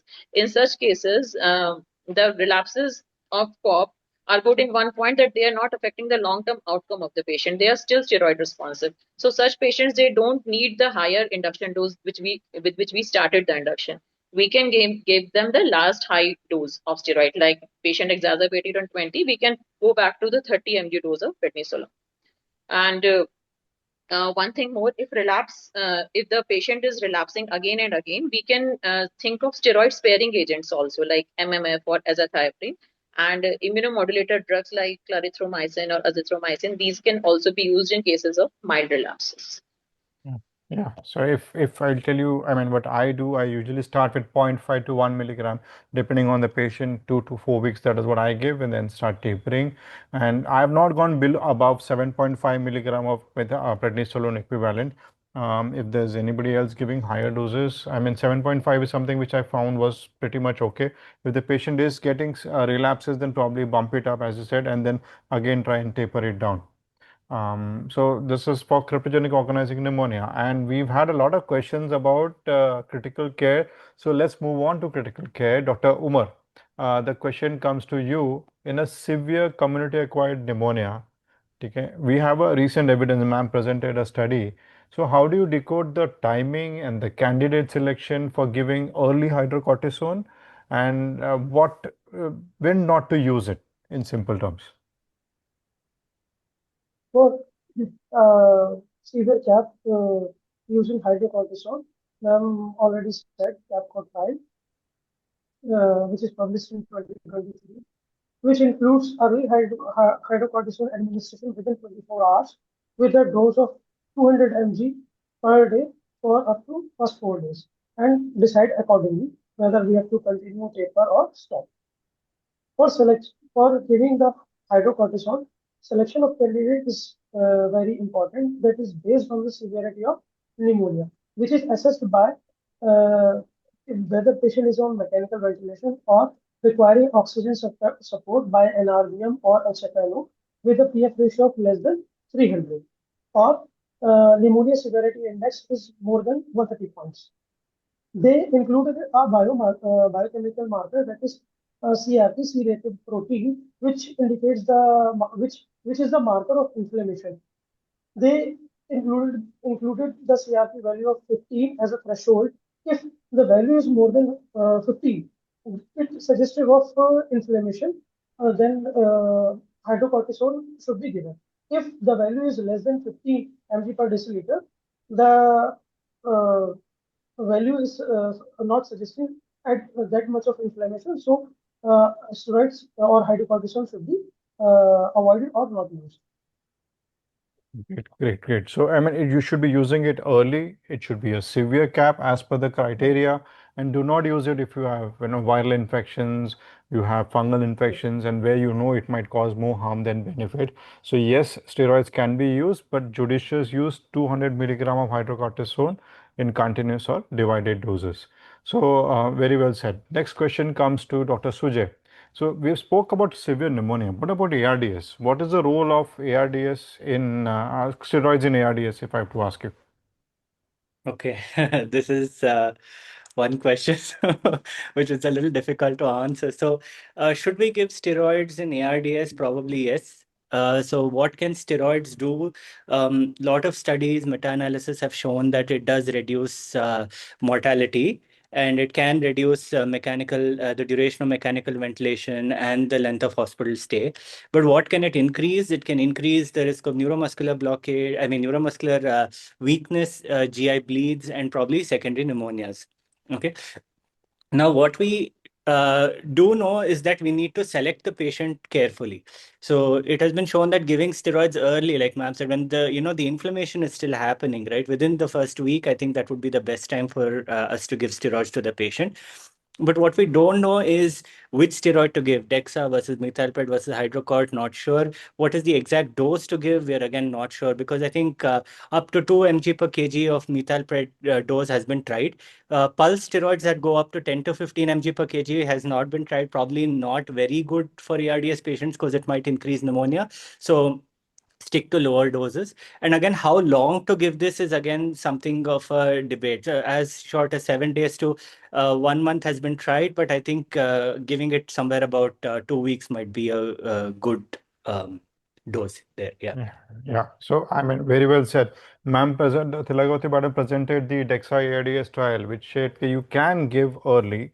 If it's a severe ARDS, moderate to severe ARDS, PaO to FiO2 ratio is less than 200, dexamethasone can be given for up to 5 days, and then probably required, then you can extend it for 5 more days. But if you're giving it in the late phase, that is, a patient is going into fibroproliferative phase, it probably will cause more harm than benefit. Dr. Thilagawathy madam, coming to you, when are steroids indicated in a central airway obstruction, post-procedure airway edema and airway stenosis? Sometimes post-extubation you might get some wheezing or stridor. So where do you place steroids in such patients? So this is one topic I had no time to discuss in the, when I was presenting, a very important topic. And this is an area where steroids play a major role also, but we should be again mindful as to where we are using. So central airway obstruction, the ultimate, again and again, I'm stressing that same point. Steroids are anti-inflammatory drugs. They are not airway opening drugs. We should remember that. So wherever there is obstruction, don't throw steroids. You will be doing more harm. For example, if you have, certain situations where steroid will help is if you have a significant inflammatory edema, maybe if it is a lymphoma, or if you have some steroid-sensitive tumors, or if you have an SVC syndrome, which is, related edema, and there is some post-radiation induced edema and things like that. So you have a malignancy which is obstructing there. You can temporarily give steroids to reduce the edema and inflammation, but ultimately you have to remove the tumor for you to keep the airway open. So we should be mindful of these situations. Other benign situations, benign conditions which affect the airway, like, vasculitis, GPA, you have sarcoidosis, you have, relapsing polychondritis and things like that. Here, if there is active inflammation, I think steroid helps in these situations. The other places is, I think, as you mentioned, post-procedural airway edema. So the fantastic, that all is a temporary shot, and then you will, it's like, it works like magic, after a rigid bronchoscope, you have, after a dilatation or after a stent placement, short course of steroids are indicated in all those things. If you have a laryngeal edema or something like that, which is very transient, and then steroids do wonders to that. As far as other diseases, if you have if there is fibrosis and fibrotic scar, then steroids are not going to help. You have a tight stenosis, post-intubation stenosis. You can give temporarily steroids, but ultimately you will have to correct it, be it stenting or be it resection and anastomosis. So we should be mindful of all that. The other place where steroids will be helpful is endobronchial tuberculosis.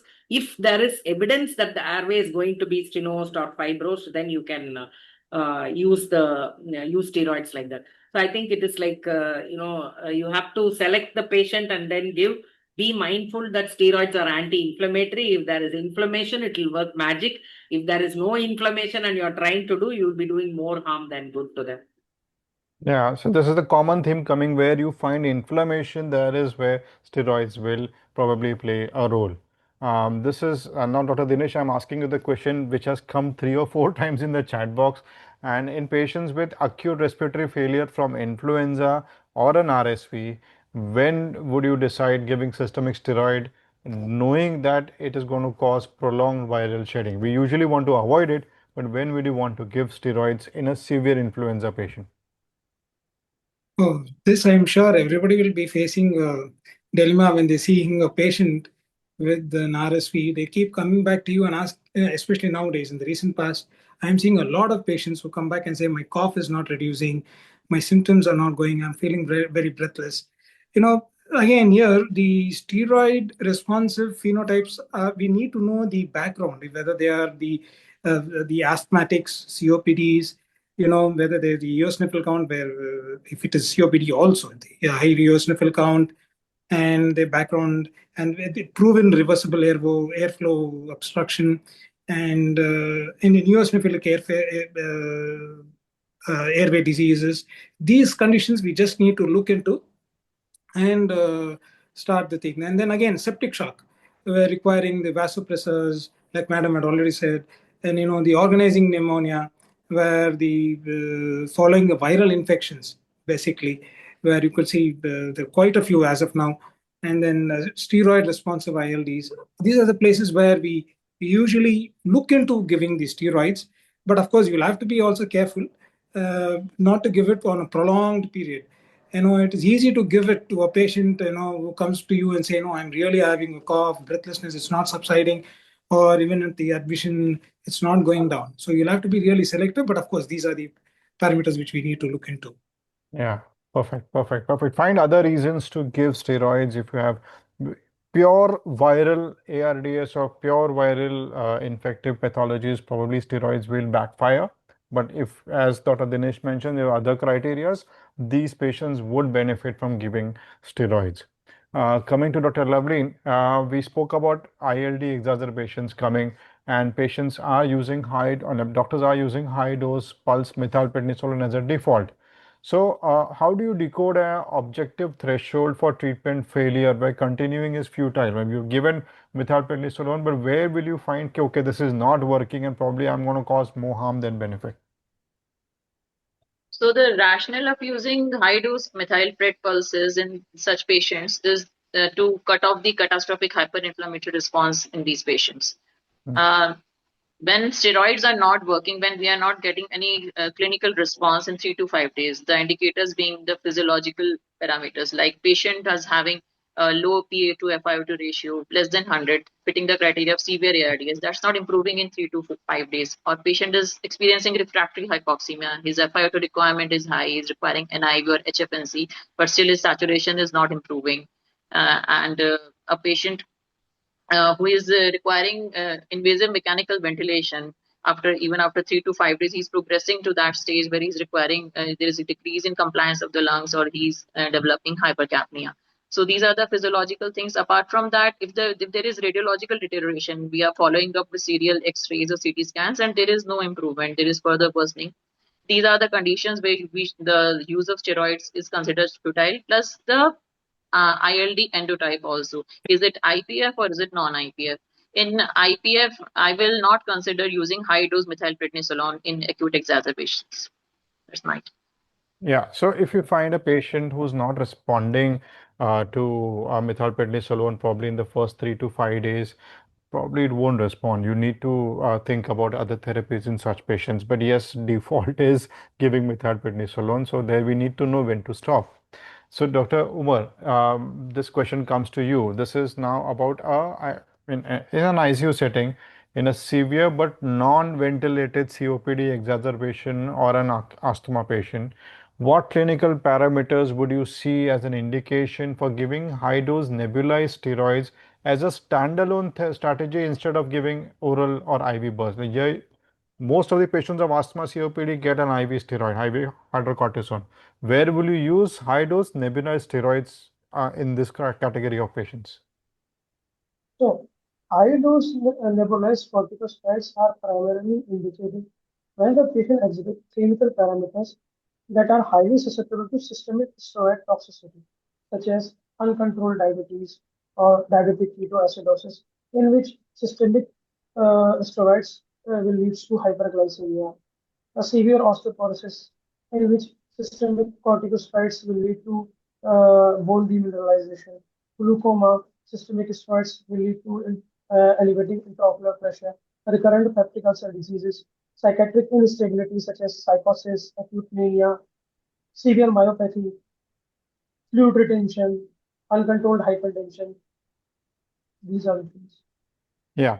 So if you have a patient of, I mean, the first drug of choice probably you would want to give IVs or systemic steroids, but you can try it in some patients. You might want to avoid it in patients who are diabetics or acute psychosis or anything. So their nebulized therapy probably might be helpful. So I have a few special situations for my panelists, and then probably we'll take the audience question. We have a lot of questions. We have covered actually a lot of them.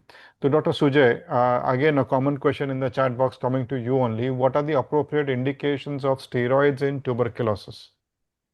Okay. So the indication for steroids in tuberculosis is not routine. That has to be kept in mind. The treatment is still ATT. And for respiratory complications, at least, it has to be decided on a case-to-case basis. Where there is data is in TB meningitis, TB pericarditis, and in adrenal insufficiency. That is where the indications exist. Now, if we're looking at purely, the respiratory part of tuberculosis, I'll just talk about a couple of scenarios. One is pleural TB. What can steroids do for us? Steroids can lead to earlier resorption of the fluid, can preserve some amount of lung function and prevent the pleural scarring, and can lead to symptomatic relief. But in the long term, it has been shown that none of these actually lead to any clinically significant benefit. So the mainstay is still giving ATT and drainage. So what we can do is probably see if we see that the pleura is thickening, the fluid is not really getting resolved, maybe a short course of steroids can be tried. Second would be endobronchial TB. Endobronchial TB, again, the mainstay is ATT and probably bronchoscopic procedures. Where we would probably use steroids is, again, the data is not very good. Where we would probably use it is where there is an acute collapse, or if the patient is, acutely symptomatic with wheezing and so on, or if we do a bronchoscopy and see that the airway inflammation is more, the airway is more inflamed than fibrotic. Rather than a endobronchial tight stenosis, we find that there is still a little bit of edema, still a little mucosal hyperemia, which is leading to the collapse and symptoms. Then we can probably give a short course of steroids, again, just 1-2 weeks to see if that improves. The data shows that there is probably no improvement in in symptoms, but again, giving a trial would help the patient. Third would be respiratory failure. TB with respiratory failure in, either they're critically ill or miliary tuberculosis. Again, the data is very conflicting. Studies have shown that at least half of the people who land up in such a situation will get steroids. But the data, some people show that there is improvement in respiratory failure. Some people show that there is no improvement in respiratory failure. Again, it would be best to rely on the ARDS guidelines. So if you're having TB with acute respiratory failure, looking like an ARDS picture, inflammatory picture, probably steroids would be a good option. But otherwise, I don't think so. The last one where there is actually, if you are having respiratory issues in TB and where steroids work is when HIV TB with immune reconstitution. So you start HIV patient on ATT, and then they start developing fever and worsening infiltrates and worsening symptoms. There we actually have clinical trials which show that if you give steroids, their symptoms go away much faster. They have shorter hospital stays. So that is one case in the lungs, at least, where you can give steroids, but the others are still on a case-to-case basis. Yeah, absolutely. So these are the primary indications where you would want to use steroids in a case of tuberculosis or a pulmonary tuberculosis case. Ma'am, coming to Thilagawathy madam, coming to you, we did speak about this in a little bit, but I'll ask you again. What concrete clinical and radiological boundaries help you decide the indication of steroids in radiation pneumonitis versus post-radiation tumor progression or opportunistic infections or these kind of patients? Yeah. So this is, I think, you're talking about radiation pneumonitis, right? Radiation pneumonitis, So yes, radiation pneumonitis is one of the most important steroid role in oncology, thoracic oncology, I think. Okay.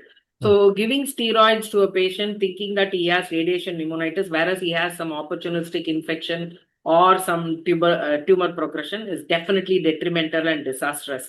So we need to differentiate all these three. That's your question, right? So the diagnosis of radiation pneumonitis, I think it's very, very crucial that we remember that radiation pneumonitis follows a particular timing. You need to have 4 to 24 weeks after a thoracic radiation, meaning a history which says that there is radiation. That is the first point. And then symptoms which appear within this classical timing, and the symptoms will be vague. There will be no signs of infection. Maybe they'll have some dry cough or progressive dyspnea, mild fatigue, fever or something. There will be no purulent sputum and things like that. Most important is the radiological clue. So most pulmonary diseases, follow the airway, follow the vasculature, or follow the parenchyma. But this is one disease which does not respect anything. It does not respect the fissures. It does not respect the airways. It just follows the physics of radiation. So wherever the radiation beam has gone, the pneumonitis occurs. So that's a classical on the CT. You see a straight line sign, a straight line sign, which is along the exact line where the radiation went. That is an important clue that this is radiation pneumonitis. Whereas, you don't see, changes of, lobar consolidation or respecting the fissure. Nothing like that will be there. So it doesn't respect the lobes or the fissures or anything. So when you have something like that, then you know that there is a history, and then you confirm then that is radiation pneumonitis. So you can have within that, you can have some ground glass opacities or consolidation, but the straight line sign is a must along the beam of radiation. So what is the next thing which can differentiate tumor progression from this? I think we need to do a PET CT scan to decide whether it is really a tumor progression, or if you have some nodular growth or some lymphadenopathy which is new, and then you have another satellite nodule or something like that, then that points towards tumor progression.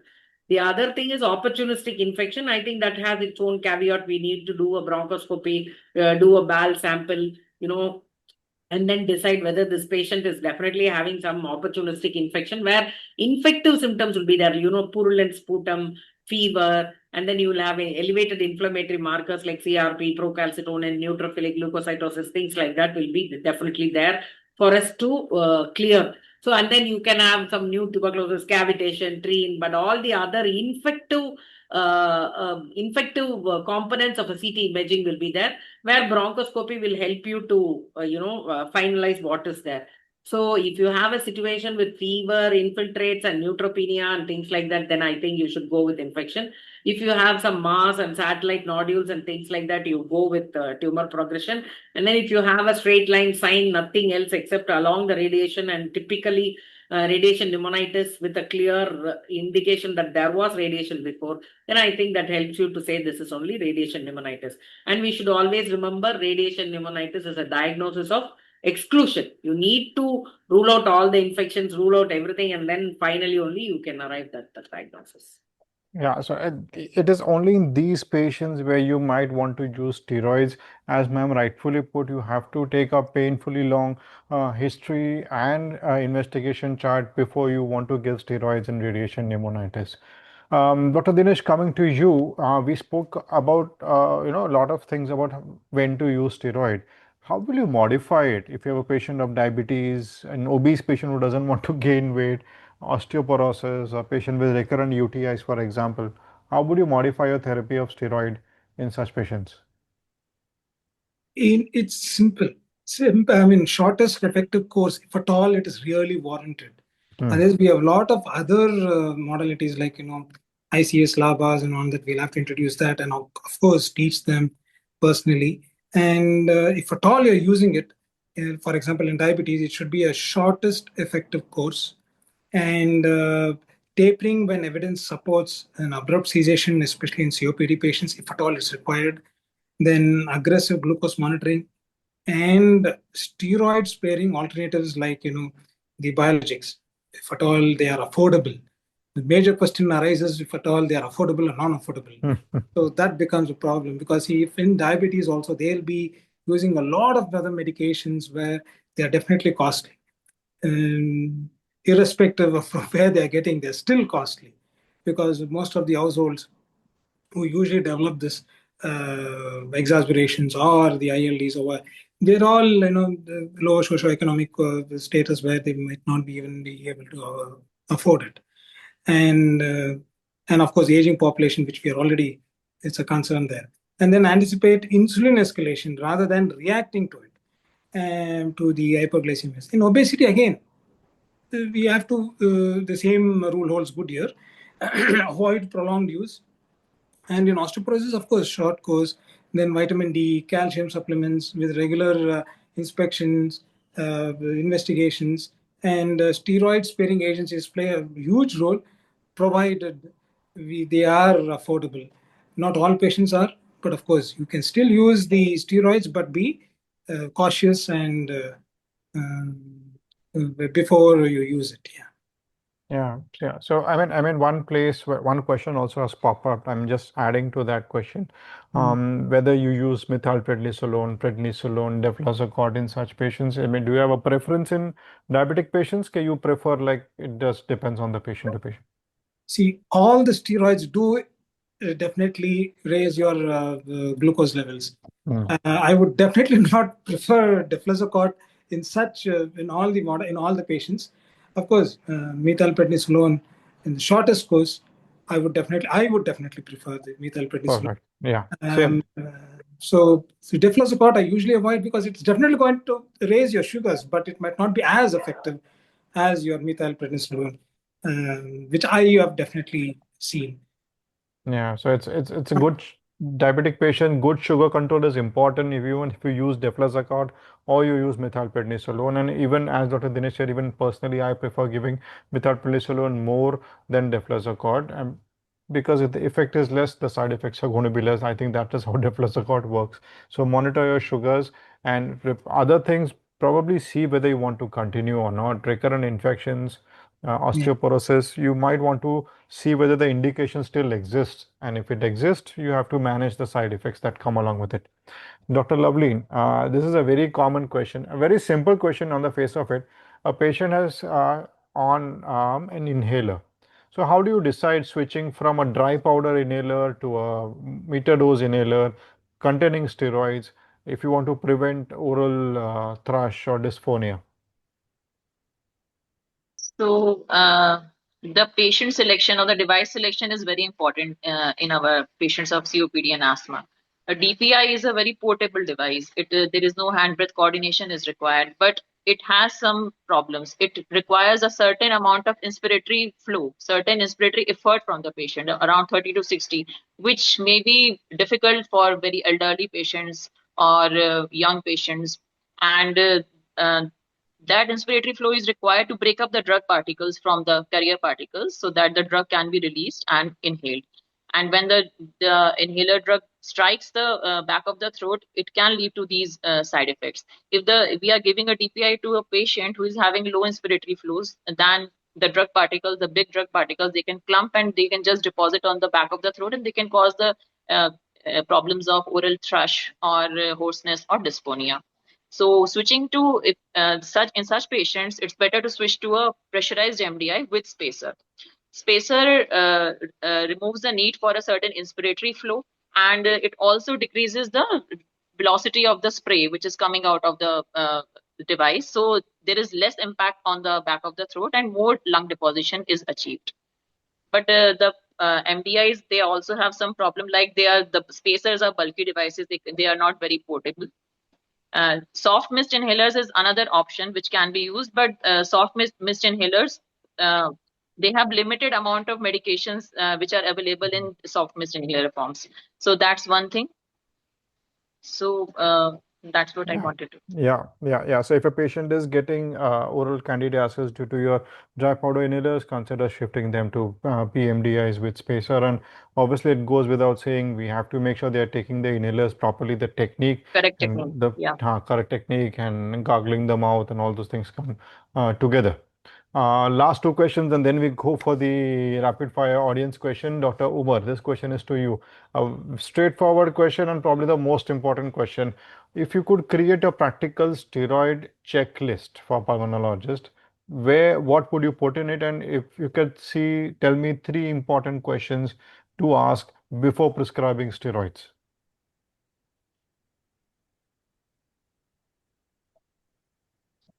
Dr. Umar, you are on mute. You are on mute. Can you please unmute yourself?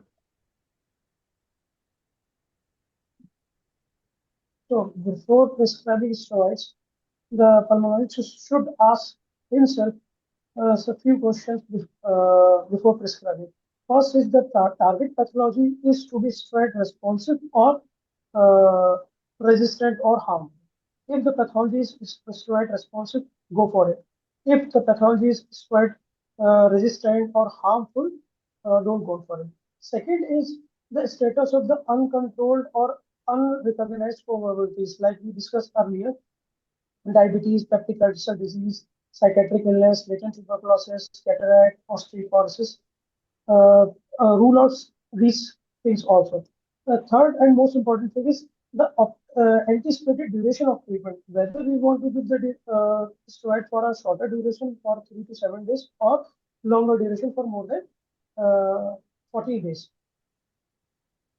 Patients should know the possible adverse effect of the steroids as well as alternate treatment available for the disease that steroids has to be prescribed. Yeah, yeah, very well said, very well said. So I would give steroids and I would compare it to investing into the stock market. Know your target, know if you have any other alternatives available, and what is your exit strategy. When are you going to taper off the steroids? And these are the three important questions I need to answer to the patient. And obviously the comorbidities and how long, the cost and everything come into the picture. So the next question and probably the last one which I had made, Dr. Sujay, what are the most common steroid-related complications do you encounter in your practice, and how do you prevent them and probably manage them? Okay. I think Dr. Dinesh and Umar have already addressed this quite well. I'll just sum that up. So first of all, inhaled corticosteroids, right? Inhaled corticosteroids would be most commonly dysphonia and sometimes oral candidiasis. The best way to tackle this would be to prevent it. Check your inhaler technique every time. Make sure that they're using a spacer if they're using an inhaler, and mouth gargling and rinses every time they use their inhaler. Now, if the fungal infection has happened already, probably a short course of antifungal like fluconazole might help. Then if you come to systemic steroids, much scarier, especially in the setting of ILD, because that's where we're probably using steroids for a much longer period of time. And that's when you're going to start noticing hypertension, and then sugars going up and down, and then osteopenia and osteoporosis. Most commonly, if you look at the metabolic side effects. Now, how I would deal with this proactively is, if they're already diabetic or something like that, I would get in touch with their endocrinologist or their physician, tell them that, okay, we're going to hike up the steroids now. What do you want to do? Do you want to check the blood pressure more frequently? Do you want to check the sugars more frequently? Or do you want to up the insulin up front? If they're already admitted, then we go ahead with a direct sliding scale rather than oral hypoglycemics, and then tackle the sugar acutely, and at discharge we kind of fix the insulin and taper that down as well as we taper off the steroids. If they're older and if the steroid duration is much longer for more than 1 2 months, then we look at also bone mineral density actually coming down, where we actively prevent it by adding calcium and vitamin D upfront. And if they're older and if they have other comorbidities, probably get a DEXA scan as well. The last thing and most important would be infections, either secondary bacterial pneumonias or even opportunistic infections. How I like to deal with this is, especially if an ILD and I know that I'm going to give steroids for more than 4 weeks, then I upfront start the patient on Septran prophylaxis to prevent PCP, and ask them to come in early if they have a fever or something like that.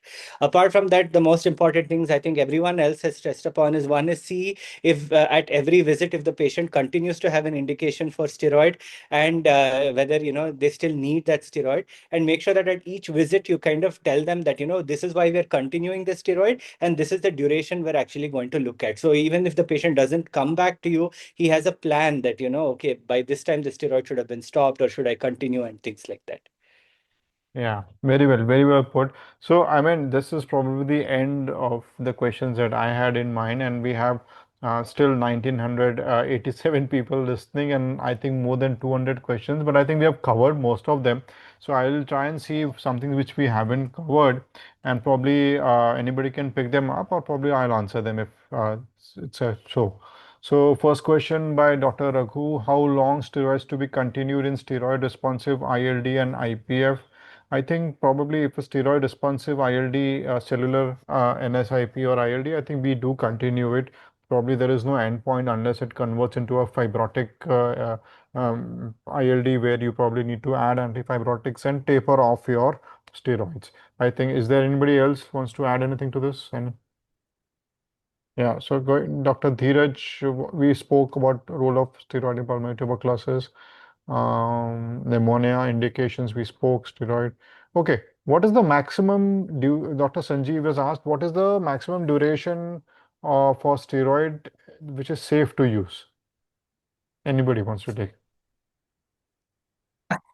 I would say there is it's never a safe domain to be in. So steroids have their own advantages and disadvantages. We just have to weigh the pros and cons and use them judicially. And nowadays we do find also many patients, they keep taking it across the counter, and that is a very thing. So, and they don't even tell you that. So that again is a problem. So only when you get your cortisol levels done, or when they come up with if at all they have diabetes, or if they not have diabetes, or with the oral thrush or urinary tract infections and recurrent other infections, and if somebody else has picked it up and then they come to you, what to do? So the prolonged use is definitely not a indication. We have a lot of other modalities, including the inhaled corticosteroids. Even there, we have to be judicious and also be, watchful, and taper the dosage as and when required. And if required, give a long dosage. Of course, biologicals, if at all they are affordable. If not, the lifestyle modifications. I do take a lot of time in explaining the patients what to do next, how to modify. And of course, the detailed history is very important. The job profile, the stay, where they have the travel history. For example, a pure RSV, we don't have to give the steroids. Of course, so these are the things, indications. So we'll have to be very careful when we are thinking of giving the steroids. So I don't think it should be a prolonged usage. I have many patients. In fact, today I had 4 or 5 patients who've been using steroids for more than 3 years. Somebody had started it and they've just prolonged it because they're feeling good, and now they come back with the symptoms blown up, the other symptoms blown up. So that's a challenge. So I feel you should be really respectful to your body rather than, yeah. So I mean, to be very specific, maximum duration that I have used probably in a patient till the end of life could not tolerate azathioprine, mycophenolate, had liver dysfunction, could not give any antifibrotic to the patient. So there is going to be that one-off patient where you might have to continue for a long time and be watchful for side effect. That's all we can say. Then role of steroids with severe. Ma'am, you are muted, ma'am. If you want to add. So I want to make a point here. Yeah, If you're going to give steroids for a duration beyond some time, then you are going to look at steroid sparing agents. You're not going to just, if it is asthma, you're going to look at biologics. If it is, if it is your vasculitis or things like that, you're going to institute rituximab or something like that, where you're going to reduce the steroid. But if you start steroid and then if it crosses more than 14 days is what the guidelines say. If you have a low dose within, say, less than 20 milligram for less than 15 days, it doesn't matter. If you go beyond 14 days and if it goes beyond 4 to 6 weeks, then you need to add, you should be very cautious of your osteoporosis, adding calcium, vitamin D, and then looking out for infections and things like that. So if that patient needs steroids, you cannot deny steroids. We are not bothered about the duration. A vasculitis patient who is suffering, who has some, in the airway, there is obstruction, there is nodules due to GPA and things like that. You cannot deny steroids to that patient and the disease is active. So you should be mindful of all this and always look for steroid sparing agents in that particular disease, be it biologics or your immunosuppressions and other things, and then keep it at the minimal dose where the disease is under control. Yeah, thank you, ma'am, for that. Dr. Mehek has asked, when do we consider tapering steroids? I think we have answered for every disease. Dr. Atif Patel wants to know what is the genomic versus non-genomic effects of corticosteroids in airway inflammation. If anybody wants to pick that up. Okay, so the genomic effects. Basically the same effect. Yeah, basically the same effect, it's not so if you classify it as genomic, non-genomic, you're talking about the epithelial level and the genetic level, the DNA level. So it's one and the same. We are talking about all the side effects and things like that. So it is the same actually, nothing different. So what are the effects when the steroid is given at the nuclear level, and what are the steroid effect which is at the airway level, the mucosal level? That's the difference it makes. Yeah, so the non-genomic level will be the one which starts the effect early, and the genomic level takes a little time to act because Yeah. it has to work via the DNA.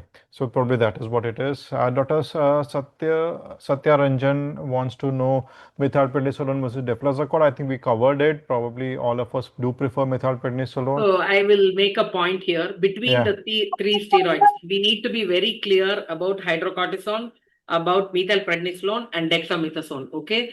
So if you keep these three, hydrocortisone is in one spectrum and dexamethasone is in the other spectrum.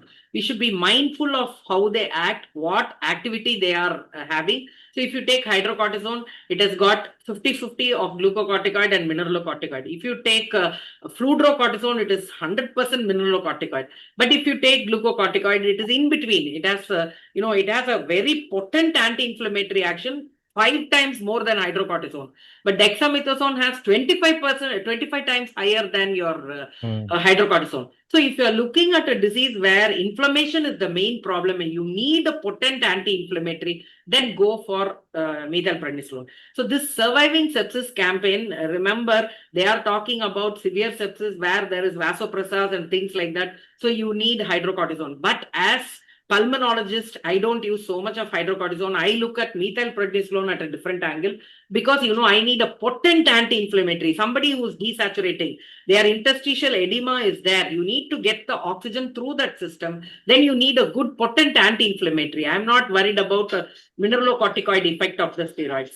So like that, you should have a different opinion on what. If I institute dexamethasone on a patient, then dexamethasone is a potent anti-inflammatory, has prolonged action. And then if the patient has sepsis, I will not, even if I withdraw, then the effect of the steroid will continue, immunosuppression will continue. So dexamethasone is primarily for the brain where there is no mineralocorticoid activity. And then suppose a patient is edematous and then you want to give a steroid. I think methylprednisolone is better. If the brain edema is there, then dexamethasone is better. Hydrocortisone is not going to have that effect on that. So that is for severe sepsis. This is for typical ARDS patient where you're struggling with severe ARDS and the PaFiO2 ratio is very high and things like that. So each one has their place and nobody is wrong in instituting all three. There is a frequent, difference of opinion between the intensive care people, pulmonologists and others. But all of them are right, believe me. But in the right patient, in the right dose, and the right type of steroid is what we should do. Yeah, very well said, ma'am. And this was probably a master class in when to use what steroid. That was very good. And as far as deflazacort is concerned, probably methylprednisolone should be preferred. In diabetes patient, you might want to cut down if the sugars are going haywire. Dr. Atif also wants to know non-COVID ARDS. I think we spoke about it. Any ARDS which is viral, probably you want to avoid the high dose steroids. If it is any other reason for ARDS, there is evidence we can use for the first 3 days in the initial inflammatory phase. Okay, this is the yeah, Dr. Lovleen, you want to add? I wanted to stress one point. Whenever for any indication our patient is on for any disease, we are putting him on maintenance steroids, long-term steroids. We should not forget about giving PJP prophylaxis. That's very important. Yeah. So giving prophylaxis to prevent pneumocystis infection is very important if you're giving any immunosuppressant for a very long time in the therapeutic doses. So this is an interesting question. Dr. Atif wants to ask betamethasone, for fetal lungs versus maternal asthma control in pregnancy. Will it work? So maybe probably what you're trying to say is if I give betamethasone for fetal lungs, will it help for maternal asthma? Maybe not. You give betamethasone for the fetal lungs, and for maternal asthma control, you have to give the standard management that you are going to do. Betamethasone will probably not help the maternal asthma that you think. And for fetal lung development, we usually give 2 doses in premature or labor, if for that matter you're giving. Anybody wants to add anything to this? Yeah, take it. Okay, in acute severe asthma, when should IV steroids be preferred over oral steroids? Anyone? So during a severe exacerbation Yeah. in the ICU, probably. Yeah. So as per guidelines, if you say oral prednisolone is equal to IV, need not give IV prednisolone to all patients, even if you have a severe asthma. But if the patient is needing ICU care, mechanical ventilation, and things like that, it makes sense that we give an IV steroid. Yeah, yeah, very good. Oral corticosteroids, chronic in COPD, very harmful unless necessary. Any other indication exists? I would Only not. during exacerbations. Yeah, ma'am, Short chronic. course. Chronic, not No, justified, no not indication. justified, not justified. We already spoke about the tuberculosis part. How do we decide? How do we decide See, between? Yeah, ma'am. in miliary TB, when to give steroid? That's one question, right? Yeah, ma'am. So that is Yeah. basically if the miliary TB, Dr. Sujay answered it. If miliary TB is fitting into an ARDS pattern, probably then there is tubercular meningitis, and then there's the two places where in miliary TB you would want to give. You cannot be like any miliary TB. You're not going to give systemic steroids to all patients. Okay, we've done this. Okay. How do you decide between steroids alone versus combination immunosuppressions in ILD? That's an interesting question. Yeah.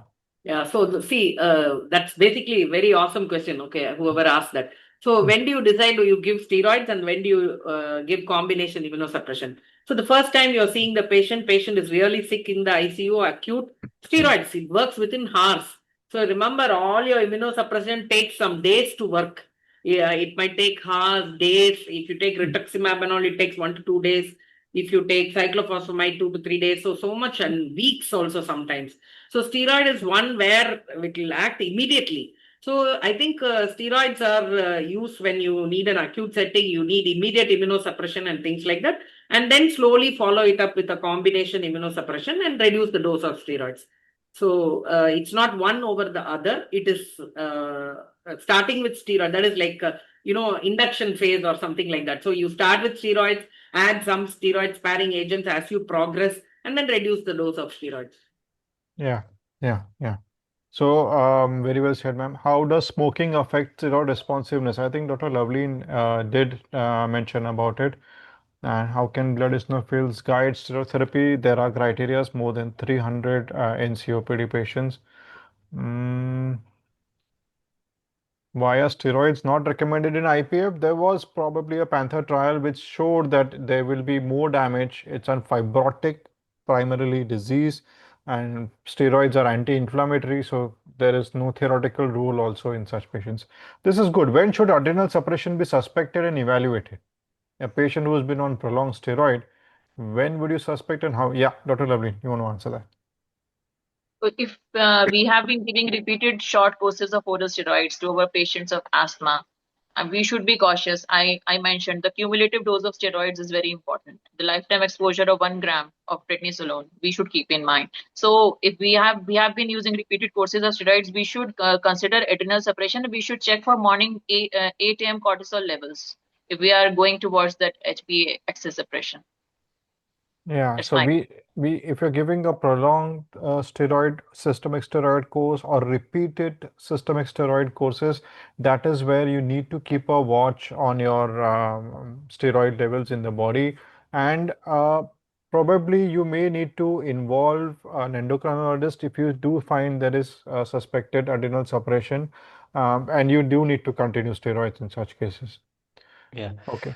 So just one thing. So like Yeah. basically, I mean, yeah, in these patients, they'll be like chronically, usually when you give like steroids for lung conditions, the first thing that improves the patient feels better.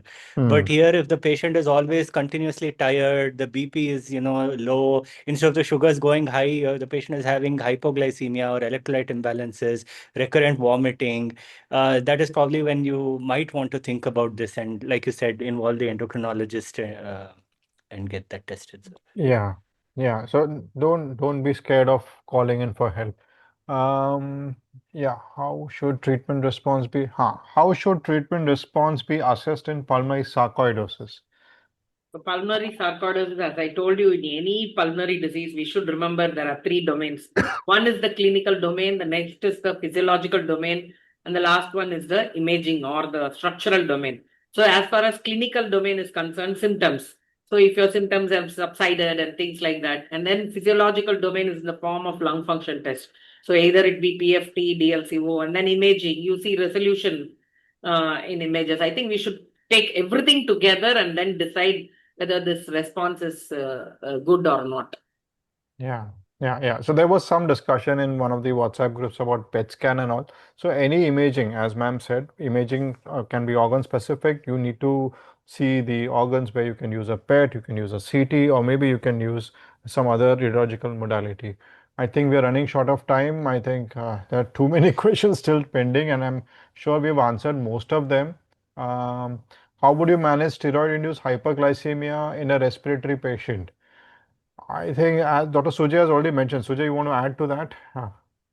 Yeah, no, it's all about just being proactive. When you start the steroids, you just know that the sugar is going to go up. If they're inpatient, you do routine monitoring pre meals, post meals, and then you start them on a sliding scale initially and then fix the insulin. If it's on an outpatient basis, they already have an endocrinologist, just ask them to titrate it for you, or you can get a sugar readings yourself, daily fasting or daily postprandial, and then see where the sugar is at, and then you might want to change, either add an insulin or change the OHA itself. Yeah. So sometimes when you find that the response is erratic, switching to insulin is always better than going to OHS. And then probably once the sugars are stabilized, then probably switch over to the oral hypoglycemics. I think I will take last two questions. I think they are good questions. How would you approach a suspected steroid-resistant asthma? Anybody wants to take? I think steroid resistant asthma, I think maybe it is pseudo resistant. Pseudo-resistant. So you have to Yeah. go through the steps as we discussed, like whether it is really asthma, whether it is asthma mimics and things like that. And why is it maybe a overlap with COPD or something like that, or is the disease progressing towards COPD? We should, I think, we should do a thorough workup on this patient, and before deciding that this patient is steroid resistant. I think in this place, biologics will be of great help if you phenotype the patient. Yeah, and there is also this, like if it's a TH2 low, probably Low what the asthma. person who's pointing towards is a TH2 low asthma. In such cases, theophylline work very well. I mean, there is a very big fear of theophylline, but I think all the people here on the panel will agree theophylline in Indian patients do work very well. You do have to monitor for side effects. Yeah, that it works well because there was a question on HDAC2. Hmm. Okay. So Ah. this T2 low phenotypes, they have neutrophil predominant sometimes. So they Exactly. have that HDAC2, which is, which helps because that is where the theophylline works. HDAC2 is activated and it helps. So maybe theophylline is having an indirect effect on that. That's why it works. Yeah, yeah. So, okay, last two questions. Role of steroids in MCTD where lung is already fibrosed, but there is subtle inflammation. So I told you that, there are some clues. If you Hmm. have ground glass opacity consolidation away from traction bronchiectasis and honeycombing, then that is an inflammation which will help you to say that that will definitely be steroid sensitive. And then if you have CRP or your inflammatory parameters, ferritin and things like that, which are very high, you can use them. And clinical parameters also, worsening, new onset ground glass opacities, all those things will help you in any fibrotic lung. This is the clue. And the last one, lymphocytosis in BAL. BAL Yeah. lymphocytosis, very important, more than 30%. Definitely your steroid is going to work. Yeah, very well put, ma'am. And use of steroid in severe PJP in an immunosuppressed patient with respiratory failure. I think there is use So of there is steroid. a clear indication in Clear guidelines indication. as far as HIV and severe PJP is concerned. There you have to use a steroid.